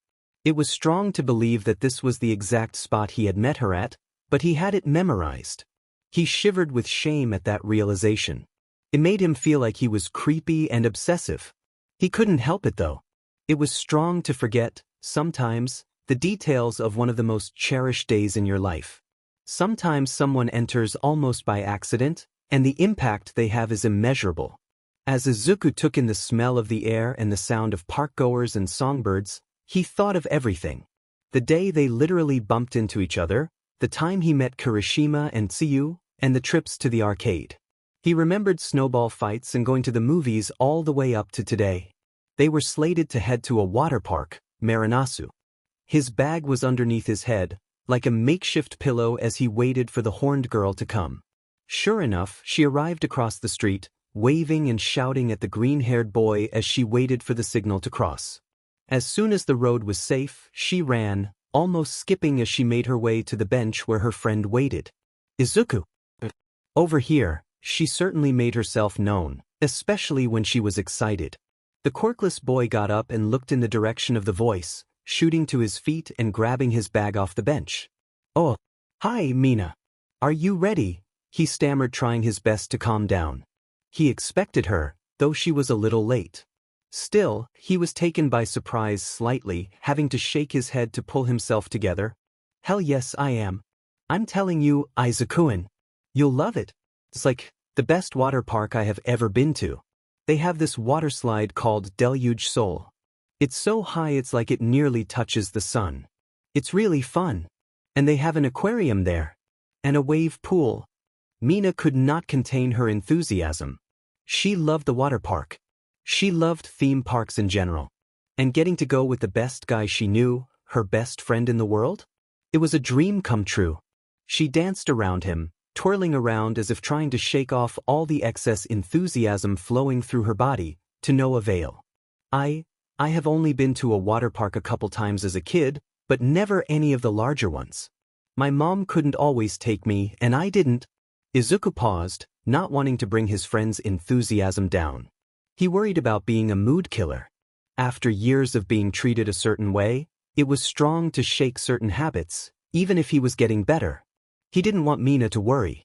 But of course she would. The pink girl hugged her green-haired pal and held him close.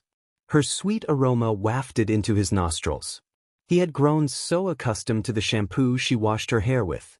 Same brand as his own, but with a fruitier scent, kind of like strawberry lemonade, though he couldn't quite place it. What he could place is how he felt. He felt safe. He felt like he was cared for. He felt at peace, mostly. He was still too worried about losing that if he ever told her just how much she meant to him.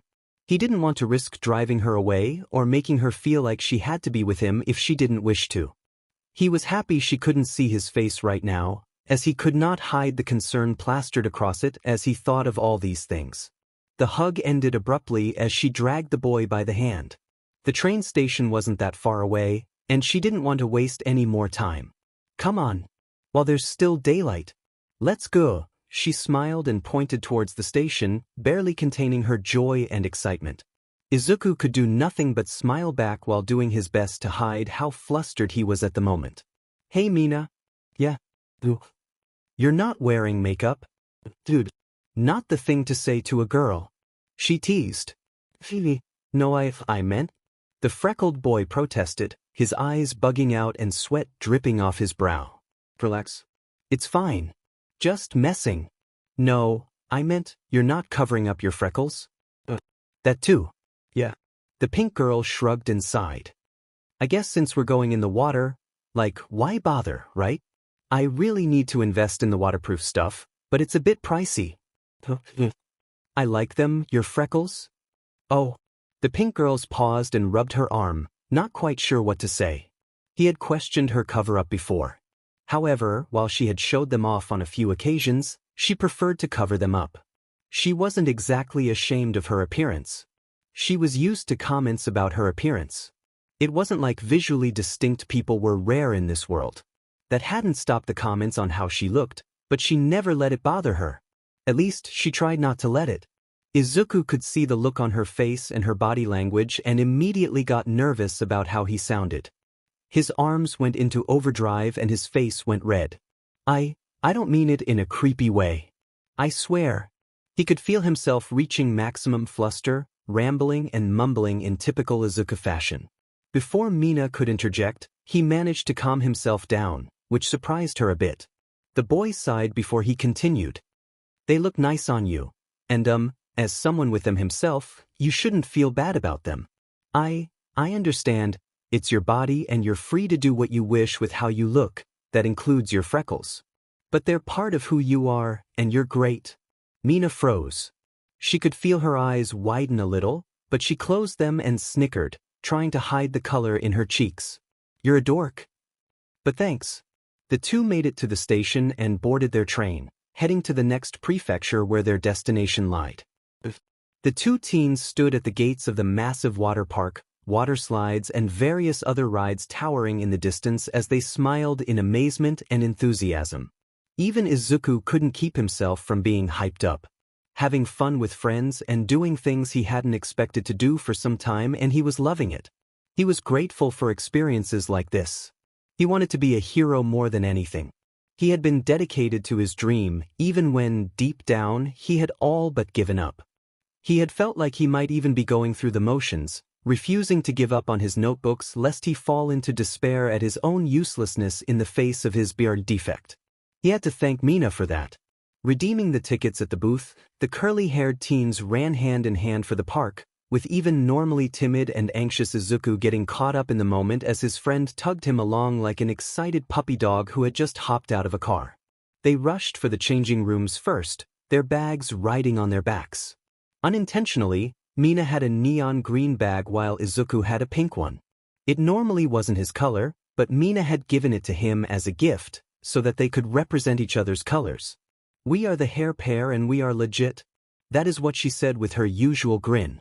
He snapped back to reality to see that same grin aimed in his direction. Don't space out yet, dude. We just got here. Let's meet out front here when we finish changing, okay? Then we can store our stuff in these lockers until we're ready to buy food and stuff. Yeah, sure. Makes sense. We don't want our money to get wet or lost. Possibly both. Although it might be slightly inconvenient to have to walk all the way here. Plus, the locks could be faulty. Still, you have been here before, so I trust your judgment. Izuku could have sworn he had heard a noise underneath his muttering until a pink finger flicked his nose. You're doing it again. It's time for fun. I'll be right back. She twirled around and skipped into the bathroom, leaving Izuku there blushing as he recovered from the embarrassment that had just occurred. He felt he would have to apologize, but he was sure she would say it was no big deal and that he was just a dork, but a cool dork, or something of that sort.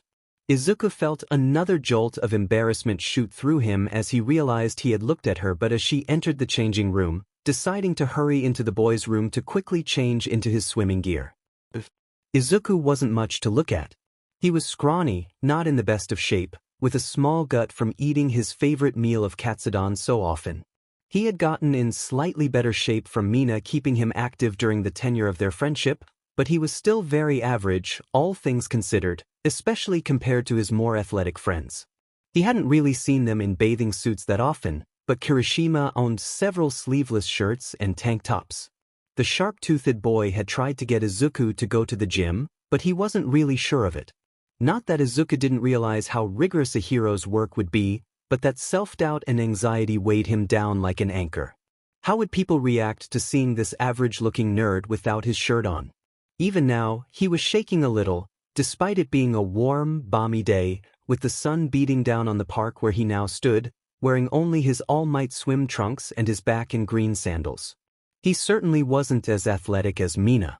He blushed even thinking of his friend's body in detail, but she was naturally athletic. Putting aside his own feelings for her, he knew she would make a great hero, due to her speed and flexibility. She was an active girl who loved roller skating, dancing, climbing trees, and more physical activity than Izuku regularly endured. Not that he didn't go out often. It's just that running after heroes to take notes wasn't the best exercise regimen compared to what his best friend did for leisure. His attention was grabbed by a voice from behind him. You ready, Midori, or are you still in mutter mode? Izuku turned around slowly and felt his face heat up. Mina was in a two-piece bathing suit, light blue with black flip-flops. She carried her bag in one hand, draped over her shoulder. Izuku could barely catch his breath. Seeing his best friend in a bathing suit was bad enough as it was, given his still existent awkwardness around girls. Add to that the fact that he was in love with her and he could barely move a muscle. Mina blinked, wondering what was up. She placed a comforting hand on his shoulder. You okay, dude? Her concern soon gave way to teasing. Come on. Don't gawk. I'm starting to suspect you're a pervert or something. She was starting to think something might be up, but easily brushed it off. He was just an awkward nerd and a teenage boy. She trusted Izuku. He wasn't one to skeeve on girls. Heck, he would profusely apologize for even looking at her bare ankle. That was how much of a mess this kid was. Izuku blushed harder and squawked like a startled goose. Right? Sorry. I just spaced out. Was muttering again, in my head. Mental muttering. Mina smirked, and she gently nudged her friend. Your muttering is always mental. Come on. We can take turns picking rides. She skipped ahead but stopped to turn around. Come on, dude. Izuku blinked. He felt like they were forgetting something. What about our bags? I thought we were going to lock them up? The teen boy pointed to the lockers nearby. Actually, it might be good to bring our towels and stuff. Plus, I forgot these require locker combinations. There are lockers at the rides anyway. Come on. You could have told me in advance. The boy frowned, laughing slightly to himself.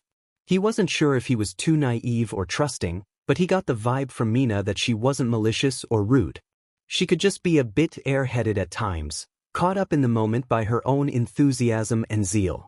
Izuku merely shrugged sheepishly as he followed the rambunctious acid girl into the park. He had a feeling it would be a memorable day, and given how life had been for him, he was more than gracious for it.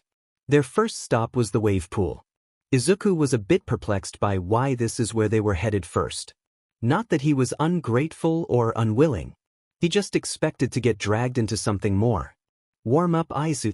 We want to keep climbing higher until we end on the biggest slide in the park, she chatted away animatedly. She turned to look back at Izuku with a grin. Besides, I'm not going to throw my best bud into the deep end. She winked and offered a thumbs up. The green-haired boy looked at her, cheeks flushed. He nodded and smiled. Thanks, Mina. Ready when you are. Mina smirked, though her face soon took on a more thoughtful expression, stroking her chin as if to refresh her memory. Not ready yet, she said before taking hers and Izuku's bag, running towards the nearby lockers, which were newer and just required a number on their tickets, and stored their stuff. She then skipped to Izuku and grabbed his hand, the warmth emanating from her palm lighting Izuku's face up a deeper red. All right, let's dive in. And with that, they rushed towards the waves, kicking their day into high gear. The day was the most fun Izuku had experienced in a long while. He always managed to have a good time with his friends, especially Mina. They had visited a photo booth, went on every water slide they could find, gotten their photos taken on the log flume, and enjoyed as many refreshments and souvenirs as they could. As promised, they hit up the larger and more intense rides in order of least to great, with some interludes to relax from the intensity of it all, for Izuku's sake. Their last ride was Deluge Soul. They rode 3 times, and Izuku only screamed during the first one, so Mina had teasingly congratulated him on that. By the end of the day, the two were soaked to the bone and they had both looked like trees that had been in a heavy rainstorm, fluffy hair inundated with water. After drying off the best they could, the two got dressed in their original outfits and prepared to head for the train station again, laughing and talking the whole way. Well, was it awesome or what? The horned girl grinned, stretching out before placing her arms through the straps of her bag again as Izuku did the same. It was a lot of fun. Thanks again, Mina. The boy looked ahead and smiled as he spoke to his friend. Anytime, Izu. It was a blast. Told you it would be. He gazed at her bright, smiling face, her fluffy pink hair still wet and a bit matted down from the day's festivities, and the streetlights at the station illuminating her vibrant skin and sparkling black and yellow eyes. His palms grew sweaty and his mouth went dry as he looked at her, panicking when he found himself looking for far too long. I had a lot of fun. I'll talk to you later. K bye. Izuku ran off, cursing himself for freaking out in such a manner. She was his closest friend. He could tell her anything. Why was he so nervous? Why was he running off? Mina looked on just as confused, then stopped him. Hey, wait. Is everything okay, dude? She looked at him, confused and worried, taking his hand and squeezing it gently. Was she feeling the same way? Was she just empathizing? Was she clueless? He figured he would try to get it over with, but not today. Meet me at the park tomorrow. I'll tell you there. So, he hugged her awkwardly and ran off to get his train, leaving Mina to shrug and wave at her hastily leaving friend. She sighed, knowing he meant no offense or rudeness. She just wanted to know what was up with him. It couldn't be. She just shook her head. Bye. 50 years later. A week had passed since the water park as Izuku stared at his notebook, this one being slightly different than the ones he used for hero notes. It was merely a personal diary. The aspiring hero sat under a tree, once again taking in the beauty of that same park. He had tried to roll with the punches more, but he could never truly escape Bakugo. The explosion boy had bought Izuku's compliance for a bit, but started to feel he was getting sloppy in keeping Izuku in his place. You might not be shooting for being a hero anymore, but thinking you're worthy of friends? Guess we have to remind you where you belong, Deku. The spiky-haired prodigy smirked devilishly. Besides, if I find out you've been lying to me, you're a dead man. Those words echoed through Izuku's mind as he felt his own shoulder, where Bakugo had gripped him before leaving a present. More words echoed through Izuku's mind. What is that guy's problem? He still picks on you, even when he thinks you gave up on heroics? Because you have friends now? God, that kid is a prick, she groaned in frustration. I'm just surprised he hasn't caught on by now. He's pretty smart actually. His grades are higher than mine. I bet he cheats, doesn't matter. Smart or not, he's a massive J-arc. You sure you can't change schools and attend classes with me? Mina gazed sympathetically at her friend, applying ice to his black eye. I would like that, but my mom has me enrolled here. It makes it easier for her. I suppose I have to learn to defend myself. I'm not always here, dude, she said sternly. Sorry. No. You're right.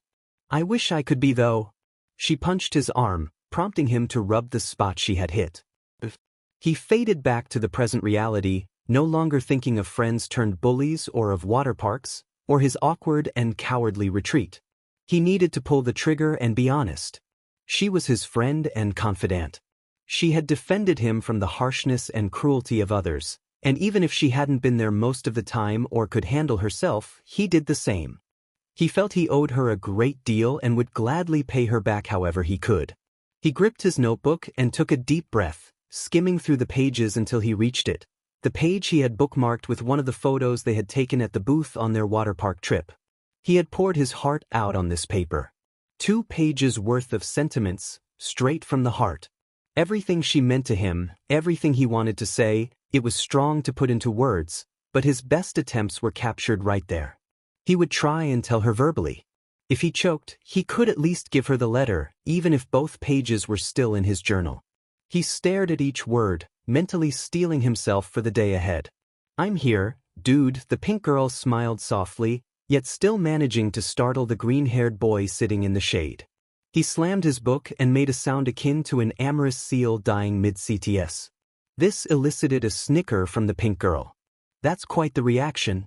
Her laughter soon subsided. You wanted to talk to me? Izuku stood up, legs trembling as he slowly got to his feet. Shaky, sweaty palms gripped his journal as he tried and failed to look at Mina. He bit his lip and tried to calm down. Yeah. I'm sorry I ran off. I had a lot of fun with you. Always do.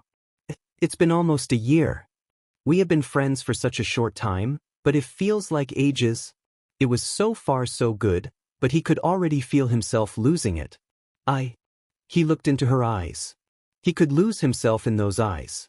He was kicking himself back and forth, wanting to get on with it but feeling guilty for even thinking this, or expecting anything of his friend. It felt wrong. I'm sorry. He finally dropped his head and the notebook, running towards who knows where. It didn't matter. He had faltered. He didn't look back, feeling hot tears pour down his cheek. He couldn't handle it. He wasn't up to snuff. He could hear her shouting for him to come back. Izu, wait. What the? Geez, what is his problem? She sighed, feeling annoyed, confused, and guilty for feeling annoyed. She picked up the notebook and looked towards where he ran off to. Hey, it's okay. We can still talk about whatever. You dropped this, she shouted after him, holding up the journal. She heard no response and decided to give chase. He couldn't have gotten that far. She looked around but couldn't find him. Feeling bemused and puzzled, she sat down on a nearby bench, not noticing Izuku hiding behind a park building 10 meters away. Well, whatever, I guess. I wonder what's up. Maybe it's in here, she thought, noticing what seemed to be a photograph peeking out from the pages near the middle. Her inquisitive nature getting the better of her, she opened up to the bookmarked spot, first noticing one of the photos they had taken during their trip a week ago. She held it in her hand and looked at it. It was a rather recent photo, but still a happy one. She really wanted to know why he had suddenly started acting so weird. Her eyes widened, and she nearly dropped the journal and the photograph. As she read the pages before her, it all started making sense, and right then, it hit her like a falling building. She could feel her heart nearly stop, then speed up, like a reckless driver. He loves me. Mina had returned home, in a bit of a daze. She wanted to call Izuku. He had run off on her for the second day in a row, and she wanted to talk to him about that. However, she still needed time, especially with this revelation. It all started to make sense. His behavior that day and the previous one. His response to her question about who he liked. His behavior in general over the year they had known each other started to make more sense than ever, and it was overwhelming. Is this how he felt? How did she feel? What could she say to him? She would have to return his journal. And then they would have to talk about this. She just wished she knew what to say. She was still processing it all. She didn't want to avoid him. He was her best friend, even better than her friends at middle school. She had known them longer, and yet this boy had made such an impact on her. This boy without a quirk who dreamed of being a hero like All Might so that he could help people rest at ease. She feared losing that friendship. But she wasn't sure if she was in a rush to see him yet. She doubted he was ready either. He was probably still recuperating from his embarrassment. She gritted her teeth and clenched her eyes shut. It was frustrating and confusing, and she wanted to just crawl into bed and curl up, waiting for this awkwardness to be some weird fever dream. A chill shot through her. Why did that thought disappoint her so much? Why would Izuku not having feelings for her make her feel that way, and why would she want that? The pink girl walked up the stairs, zoning out as she headed to her room, the journal in her purse, as well as the letter. Mina. I have been trying to be brave enough to say this. I struggled with the words. The opening line of the letter echoed in her mind, playing over and over as she flipped it over in her head, examining it for answers, piece by piece. Pinky? You in there? Did the mothership pick you up? Earth to Mina. A voice brought her out of her trance. Staring at her from the doorway of his room, with a sheet-eating grin on his face, was her brother, Mika. He always had a way of being so nosy, sniffing out that something was up as if that were his quirk, and not meltdown. Yeah. I'm fine. Just tired. She shook her head and walked to her room. You sure you're not sick as well? You zoned out there. Your cheeks are looking a bit hot there. The older boy paused, as if a light just went off in his brain. His grin grew wider. Mina looked back at him, frowning. Shut up. It's nothing. What's their name? Someone I know? Should I be concerned? He teased further. Mina's face grew hotter and her pulse increased. She could barely think straight, let alone fire off a suitable comeback. Instead, she ended up playing herself like a fiddle. Shut up, Mika, she grumbled, loud enough for him to hear. Oh. So, it is someone I know. One of your middle school friends? That guy with the shark teeth? Wait, is it Freckles? Not you, of course. Other Freckles. What's his name? He was cut off by a loud thud as Mina ran for her door and shut it forcibly, aiming to escape this line of questioning. Door slam. Must have pushed her too much. He sighed, shrugging his shoulders as he returned to his room to play video games. Mina dive-bombed her bead and curled up in her covers, muttering to herself. Stupid Mika. Nobody asked for your dumb nosy. There was still daylight out. She felt like she should go out and cool her head. More fresh air would do her good, right? She liked getting out. This was different though. I went through, 5 pages trying to get this right. Not sure you'll even read this, but here it goes. The words of the letter continued to scroll through her mind like the opening sequence of a movie or cutscenes in a video game. She hated this. It was so confusing, and her pulse was going so fast she was getting whiplash. She reached for her purse, which was now on the side of the bed, and reached for the journal. She pulled out the picture that Izuku used as his bookmark. She stared at it for what seemed like ages, ignoring the occasional buzzing of her phone as she did so. They both looked so happy, her and Izuku. He was blushing heavily, which she had always found humorous. But now it was different. She had more context. He had looked flustered, yet happy to be there, and it was all becoming so much more vivid now. Right? Here it goes. Mina, I love you. There were the words that sent her senses haywire. That was the part that caught her eye the most and kept her focus grabbed as she read the entire letter 3 times over at the park before she headed home in a hurry to cool off and make sense of things. It hit her strong and made her start to really examine her own emotional state. Pulling out the letter, she read from where her mind had left off. I don't think I knew what it was to be in love until I met you. Got to know you. I had crushes before. 1 or 2. They never went anywhere, unsurprisingly. But you saw me as an equal. As a friend. Your best friend. And I grew to see you that way too. I am so grateful to you for so much. You introduced me to other friends, Kirishima and Suyu. You stood up for me, even when you didn't have to be. You helped me feel like I wasn't just that weird quirkless nobody who would never get far. I mean, I still have my worries, but I love you more than my mom. Not that I don't love her. She is amazing and has done a lot for me. She is my mom after all. That last part was scratched out with the words, focus, Izuku next to it on the side. Again, I don't expect you to read this, and if you do, you probably won't feel the same. I just had to get this off my chest, and I want to be honest with you. I hate feeling so helpless. Useless Deku can't even get his own feelings out, not that anyone would return them. That last part was similarly scratched out as he reminded himself to stay on point. She noticed some similar little notes here and there, saying basically the same thing. Not that it amounted to much, as the letter was still rather lengthy. Mina frowned at how her friend beat himself up. She understood why, but she didn't like it. She had certainly tried to help him overcome those thoughts, but she knew it would take time and that she couldn't be pushy, even in her eagerness to help. Nevertheless, she proceeded. But you deserve to know, and I just want to thank you for being the best friend I have had. You are so kind and cheerful and bubbly. I feel like some of your confidence has rubbed off on me. I just wish it was more. Your hair is so fluffy, and your skin is so vibrant and rosy, like your hair and your personality. I feel like I learned to come out of my shell more because of you, and you will be a cool hero one day. Your eyes are like obsidian pendants with a golden center in each. The way they sparkle when you are happy is the best thing I have ever seen. Your freckles are really cute and just add to how appealing you are, inside and out. They are part of you, and while I know this never helps, you should be proud of them. They're great. You're great. You make me smile and laugh and want to be the best I can be, and I owe you a great deal. Sorry for rambling. I have never had as close a connection as I do with you. And it took me so long to finally say it, if only on paper. This is probably getting too long and repetitive. But you are the greatest thing to happen to me, and I cannot say thank you enough. I expect nothing from you. I love you. Awkwardly yours, Midoriya Izuku. It cut off there, probably because he felt he was being too repetitive or that he feared he was manipulative in his words. She had grown to know this boy a lot more over the past year of knowing him.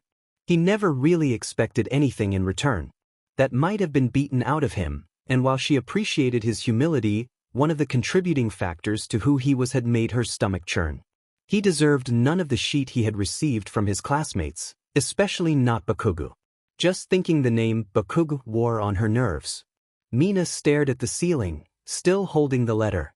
She clutched it to her zizi and blushed intensely as she gazed a hole through the fabric of reality, spacing out as it all threatened to swallow her whole. Did she love him back? Was it just a platonic love? Something deeper? How long had it been going on for? Had she been in denial this whole time? So many questions flew through her mind as she did her most to solve this puzzle of her own feelings. She exhaled and got up, placing the letter and the journal on her nightstand as she checked her phone for any messages she may have received. Her mind was clouded by concern. What if Izuku thought she hated him now? What if he was afraid to talk to her? What if her being afraid to talk to him until everything made sense made things worse and he ended up heartbroken before she could even give him a proper answer? She wanted to just say, "Hey dude. You dropped your notebook. Stop darting off on me, K?" Wink with tongue sticking out. She wanted to assure him she didn't hate him or think he was weird. She knew she didn't. She just wanted her friend back. But things had changed. There was no denying that. Things couldn't just go back to the way they were. She had to figure out her feelings before she could even begin to talk to him again. That just hurt her heart even more. Stupid emotions. She threw one of her stuffed animals across the room as it hit her door. It was her favorite xenomorph queen plush, a gift for her birthday a couple years ago. She sighed, apologizing to her stuffed alien but grateful it hadn't been her phone. She turned her focus back to her messages. It wasn't Izuku, but Suyu, Kirishima, and a few of her middle school friends had messaged her, asking if she wanted to hang out today. She was tempted to respond no to all of them.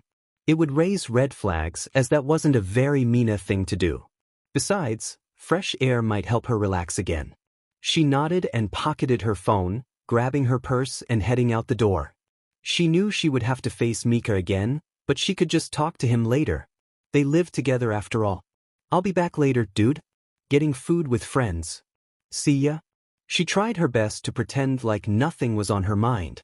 If she could play ditzy convincingly enough, she was hoping she could avoid further questions and just address the problem later. She was proud of that plan. It might not be a bad idea to implement across the board, she thought briefly before shaking her head. It's not healthy. She would have to talk to him eventually, just like her and Izuku would have to talk, sooner or later. She just needed to figure herself out, followed by what exactly to say. Don't do anything I wouldn't do, so I guess do nothing then. Her elder brother gave her 2 finger guns and a wink as she descended the stairs. The pink girl rolled her eyes and smiled, heading towards the first floor and out the front door. She shook her head and steadied her resolve. Whoa, really? Kirishima's eyes were as wide as dinner plates as he shoved another bite of Kobe beef into his mouth, hanging on every detail. After swallowing a mouthful, he spoke again. "Midoriya told you he had a thing for you?" The 3 friends had met up and grabbed lunch at a small restaurant a few blocks from the station, called Andaragamo. They had a fairly fast menu but were oddly affordable, enough so that the trio of teens. Izuku had been busy, or at least he had said. He was mostly honest, but Suyu and Kirishima suspected he was still shaking off the awkwardness of the situation and the guilt he had from running off on Mina again. The stress of it was impacting the pink girl's appetite a bit, but she was convinced to order some natto, so she didn't go hungry later. "Not like we didn't know." Suyu croaked bluntly as she took another piece of sashimi in her chopsticks and placed it in her mouth. "I didn't. This is news to me. He could have told me sooner." She blushed and pouted, her cheeks puffing out as she blushed. Her hands grabbed onto her head as her eyes shut forcibly. "What do I do or say to this? He couldn't have told you sooner. He's Midoriya." "Jiro." Suyu responded again, taking another bite. "It probably took him everything to write that note without passing out." Mina sighed. She knew the boy even better than her friends did, and that was likely exactly what happened. "I still can't believe the guy wrote you a love note. I can believe that he rushed off before he could spout the words out." Kirishima sighed, slumping in his chair as Tsuyu looked at him expectantly. "Should I just pay you now, Tsu?" "Not yet." "Sure. We'll wait out of fairness for Mina and Midoriya." She riveted calmly as she drank her green tea. Mina pet an eyebrow and looked at her friends suspiciously, eyes narrowed before they shot open comically. "What mo? You too on me," she spat out, shocked, even though she realized she probably shouldn't have been. "Well, more like when you two would get together." The black-haired boy pulled on his shirt collar, realizing how it sounded. Kiri expected it to happen sooner. "I thought it might take about a year." The frog girl placed her teacup down and took another bite of her meal. "How do you guys knew he liked me?" "Imfumfamf." Kirishima remembered his manners and swallowed his mouthful of meat before continuing apologetically. Sorry. It wasn't our place to tell you. It's not very manly to butt into these matters. The hardening boy spoke frankly now. But you could make money off it. I better be getting a cut. Mina pouted, taking a while to catch on to what her words had implied. So, you do like him? Suyu nodded curtly, letting out another small croak. I never said I did, the freckle-faced alien nearly shouted defensively. Why she was so defensive she was fairly certain of, but didn't want to let on. She still was processing something that had just happened. She at least needed a day to reflect. I need time to think about all this, okay? She exhaled, deciding to focus on her natto. She picked at it more than eating it, but eventually she finished her meal while her friends chatted. The slime girl checked her phone to see if Izuku had texted her an apology or some weird panicky rant. Still nothing. Once again, she was unable to respond as her thumb hovered over the touchscreen. That night was restless. Between her friends, her brother, and questions of concern from her parents about her odd behavior, Mina was getting further flustered. She understood and appreciated that they cared, but she just wanted to curl up and sleep, so she can let this whole thing pass. Maybe it would turn out to be a dream after all. Maybe things could go back to normal. Maybe he would tell her he loved her in person. Her eyes shot open and she stared at the ceiling like a lobotomy patient. It was apparent to her right then and there that it would be a long, restless night. The next day went about the same. Izuku still hadn't messaged or called her and she had yet to do the same. She started out, passed out on her floor, covered in stuffed animals with a comforter draped over her legs. She didn't get to sleep until 3:30 a.m. And even then, she woke up when she had a dream about Izuku and his warm, adorable smile, complete with those trademark dimples of his. Cheeks were so pinchable and his lips were rather inviting. Whoa! Where the sheet did that come from, she thought to herself, feeling her body sweat as her heart ran a marathon and her breath tried to catch up. Her door creaked open and a familiar smile greeted her. Oi Pinky! Breakfast time. Should I throw your pillow in the wash? It probably has drool from you pretending it's Midoriya. The cushion made violent contact with the older boy's face, as violent as pillows could get, anyway, as Mina dragged herself over to her bathroom to get showered and changed. Tell Mom I'll be down shortly. Also, shut the F up, Mika. None of your business, she shouted, sticking her tongue out. Language, her brother gasped theatrically. Do you embrace your best friend with that mouth? For his commentary, the eldest child of Ishido earned a loud, embarrassed groan and a volley of stuffed animals and swear words as he laughed his way down the steps. Why are you such a pain? The pink girl flailed, not ready for the day yet. She knew there would be questions, but what was there even to say? She wasn't dating the boy. She had only just learned of his feelings. Or maybe she had known deep down. It was confusing and it was giving her a headache. Mina ended up spending a good portion of time in the shower, letting the water massage her body, hoping that could help get her out of this weird state she was in. Her friends and brother were convinced she had feelings for Izuku. She knew they meant well, but it was annoying her that they would assume that, especially when she was still figuring out her emotions. What annoyed her more is that they were probably right. She cared about him a lot. She had just assumed it was just strong friendship. That was definitely part of it. She was always eager to stand up against bullies, but Izuku's case got to her especially, and that was early on. This kid was one of the sweetest she had ever met. He baked her cupcakes because he thought she might like them, had her back as often as she had his, and gradually came out of his shell around her. He was still a flustered, adorable nerd, with aspirations of being a hero, despite the setbacks, but he had more in common with her than she could have expected. Was she worried about not feeling the same way and breaking his heart? Was she worried that maybe she did reciprocate? Realizing she shouldn't run up her parents' water bill or have her mother come in to check on her, Mina finished up and dried off, changing into her black acid t-shirt, a pair of worn Capri's breathes, and some funky boots she had bought at that store she had bought her baker scarf at. When she finally made it down for breakfast, it was cold, and her family were ready in typical Ishido fashion to rib her affectionately. Sleep well? Her father spoke up, smiling that trademark Ishido grin as he held his out-of-this-world dad mug that Mina bought him a couple years ago for his birthday. The pink girl groaned as she took her seat and picked at her breakfast, drinking her coffee, which was no longer hot, which she didn't care about at this point. She had to hurry to class, so she didn't have much time to talk. She was saddened, as she felt particularly close to her family. However, she wasn't ready to address any particularly embarrassing subject matters, as she had no answers yet. Life had lasted like that for a good portion of the week. Classes had been a bit slow and boring per usual, and her focus was affected, but she still tried to make do.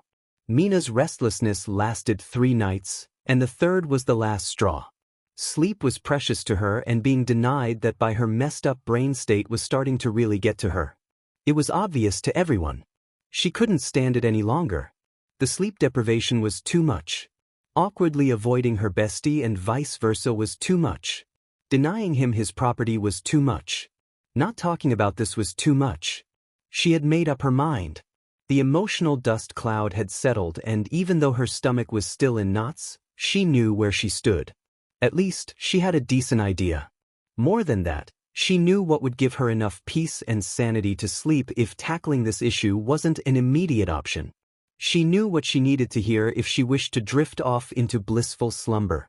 Mina's hand hovered over the contact on her phone and she let out a deep breath, closing her eyes as she pressed it, holding the phone up to her ear. It rang a few times, tension rising ever so slightly as it continued before a tired, yet restless voice responded. Mina? Hi Izu, how are you? Alright? Kind of a weird hour to call it. Is everything alright? Bye. The voice on the other end of the phone hesitated before continuing. I thought you might be mad at me. What? No. I wasn't. I don't know, I mean I didn't but... The pink girl stopped and focused. I want to talk to you, not over the phone, like in person. Oh. Izuku's heart sank, fearing the worst. She could tell even without seeing, and that pulled at her heart further. Relax, it's not like that. You left something behind when you ran off, yeah. Mina was teasing, yet gentle as she tried not to wake her family or worry the green-haired boy into further anxiety-based insomnia. Sorry. I really didn't mean to, I'm sorry He paused, nearly dropping his phone as he became a bit more animated. You have my journal? Yeah dude. You basically dropped it at my feet.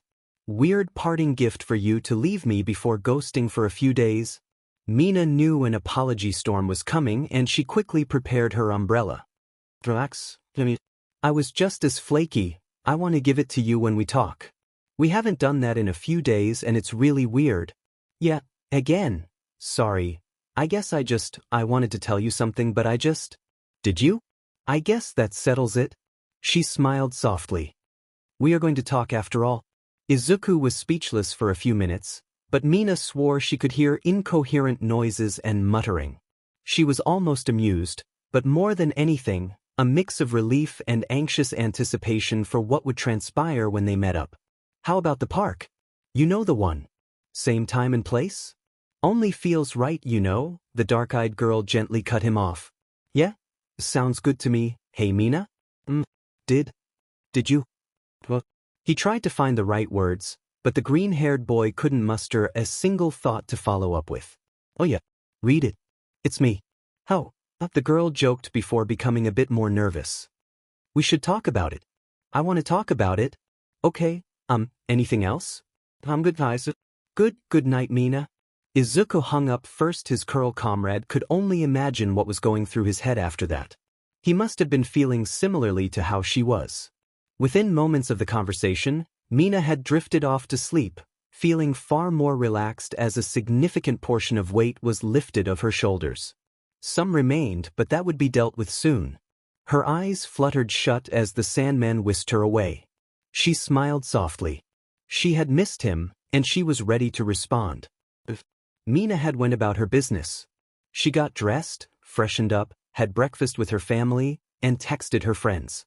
Suyu had wished her words of encouragement and, apparently, done the same for her other friend too. She may have been blunt, but the frog girl could never be accused of not being a good friend. Kirishima had done the same, although he seemed a bit down that he had lost the bet. That made Mina chuckle a little as she looked out the window of the train as she rode towards her destination. Her brother's words from yesterday echoed through her mind, alongside the phone conversation with Izuku. Hey Pinky? Look, I know I tease you a lot, but if you ever need to talk about this crud, I got you covered. I mean, I managed to get a girlfriend, so I know some things. Yeah, by the skin of your teeth. Mina had sassed. Pretty sure teeth don't have skin, Mimi. Unless you are referring to gums. He fired back. They really were almost evenly matched. I digress though. If you really like the kid, tell him. If not, tell him as well. You two are as thick as thieves. Don't let the awkwardness of your own feelings put a halt to communication. Choice is yours, Pink. But personally, I like the guy. Mina paused and nodded, the blush on her face answering more than her voice was willing to. Besides, teasing the two of you together will be too dim and sweet. It was at that point Mina punched him in the arm and called him an a-hole while chuckling. The memory cut off there as she reached her stop. It was around 1 p.m. when Mina found Izuku sitting on a bench. As fate and convenience had deigned, it was the same area as the one her and Izuku had first met at. Not quite the exact same, as an elderly couple had occupied that bench to feed the birds. Mina stood for a moment and exhaled, gathering her composure and going forward in the traditional Ishido fashion, without further hesitation. Hey dude, this seat taken? Izuku looked up to see the pink girl, freckles unhidden, eyes sparkling like polished obsidian, and an outfit almost handpicked for this day. She had decided to wear the t-shirt she had on when they first met, the breathes and shoes from when they faced Bakugo, and the jacket she had received from him for her birthday last year. If Izuku had noticed this, she wasn't sure, because he was staring as if he had seen a hero or a miracle of some sort, not that either seemed particularly into that. You in there, Izuku asked, face painted with concern. Why, I'm fine. Sorry, I zoned out. Hi. Izuku recovered in typical Izuku fashion.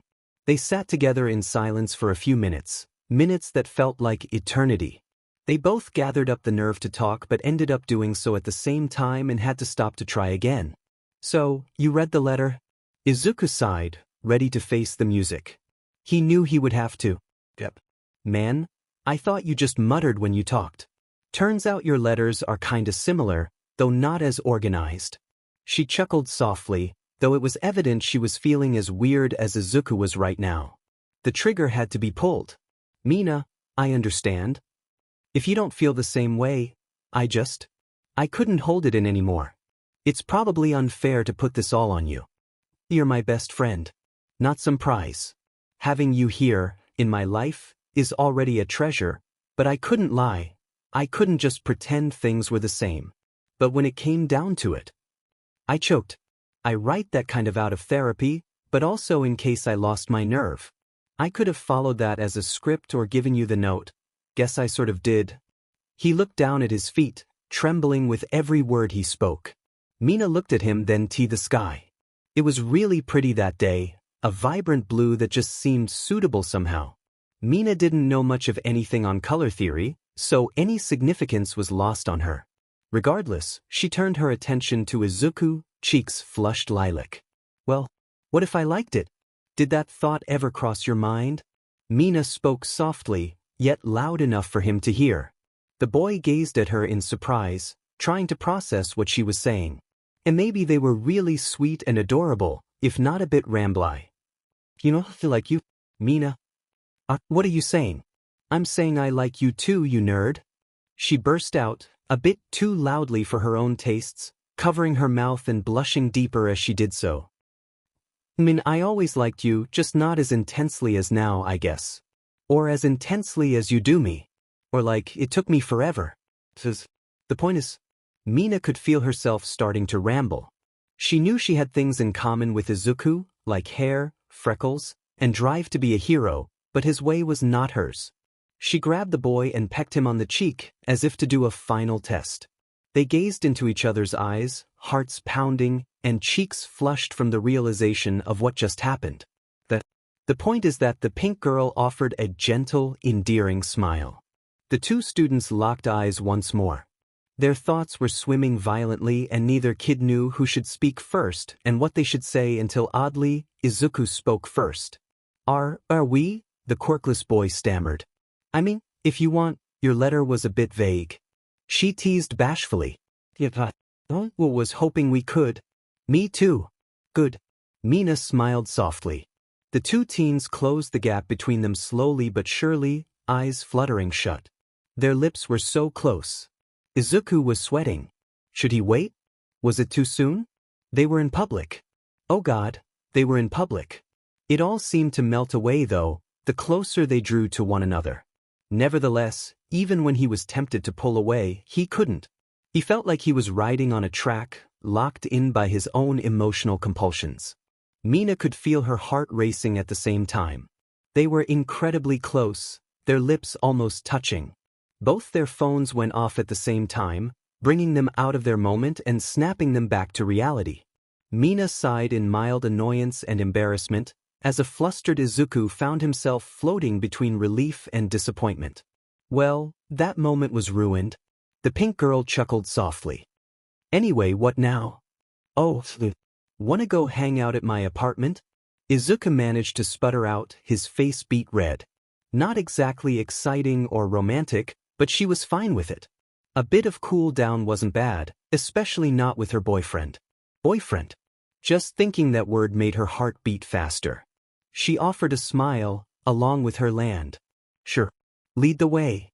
The new couple could feel their faces heat up and their palms grow sweaty, but it all felt so relieving. It felt like they had been on a long ride together to this point and they had finally arrived.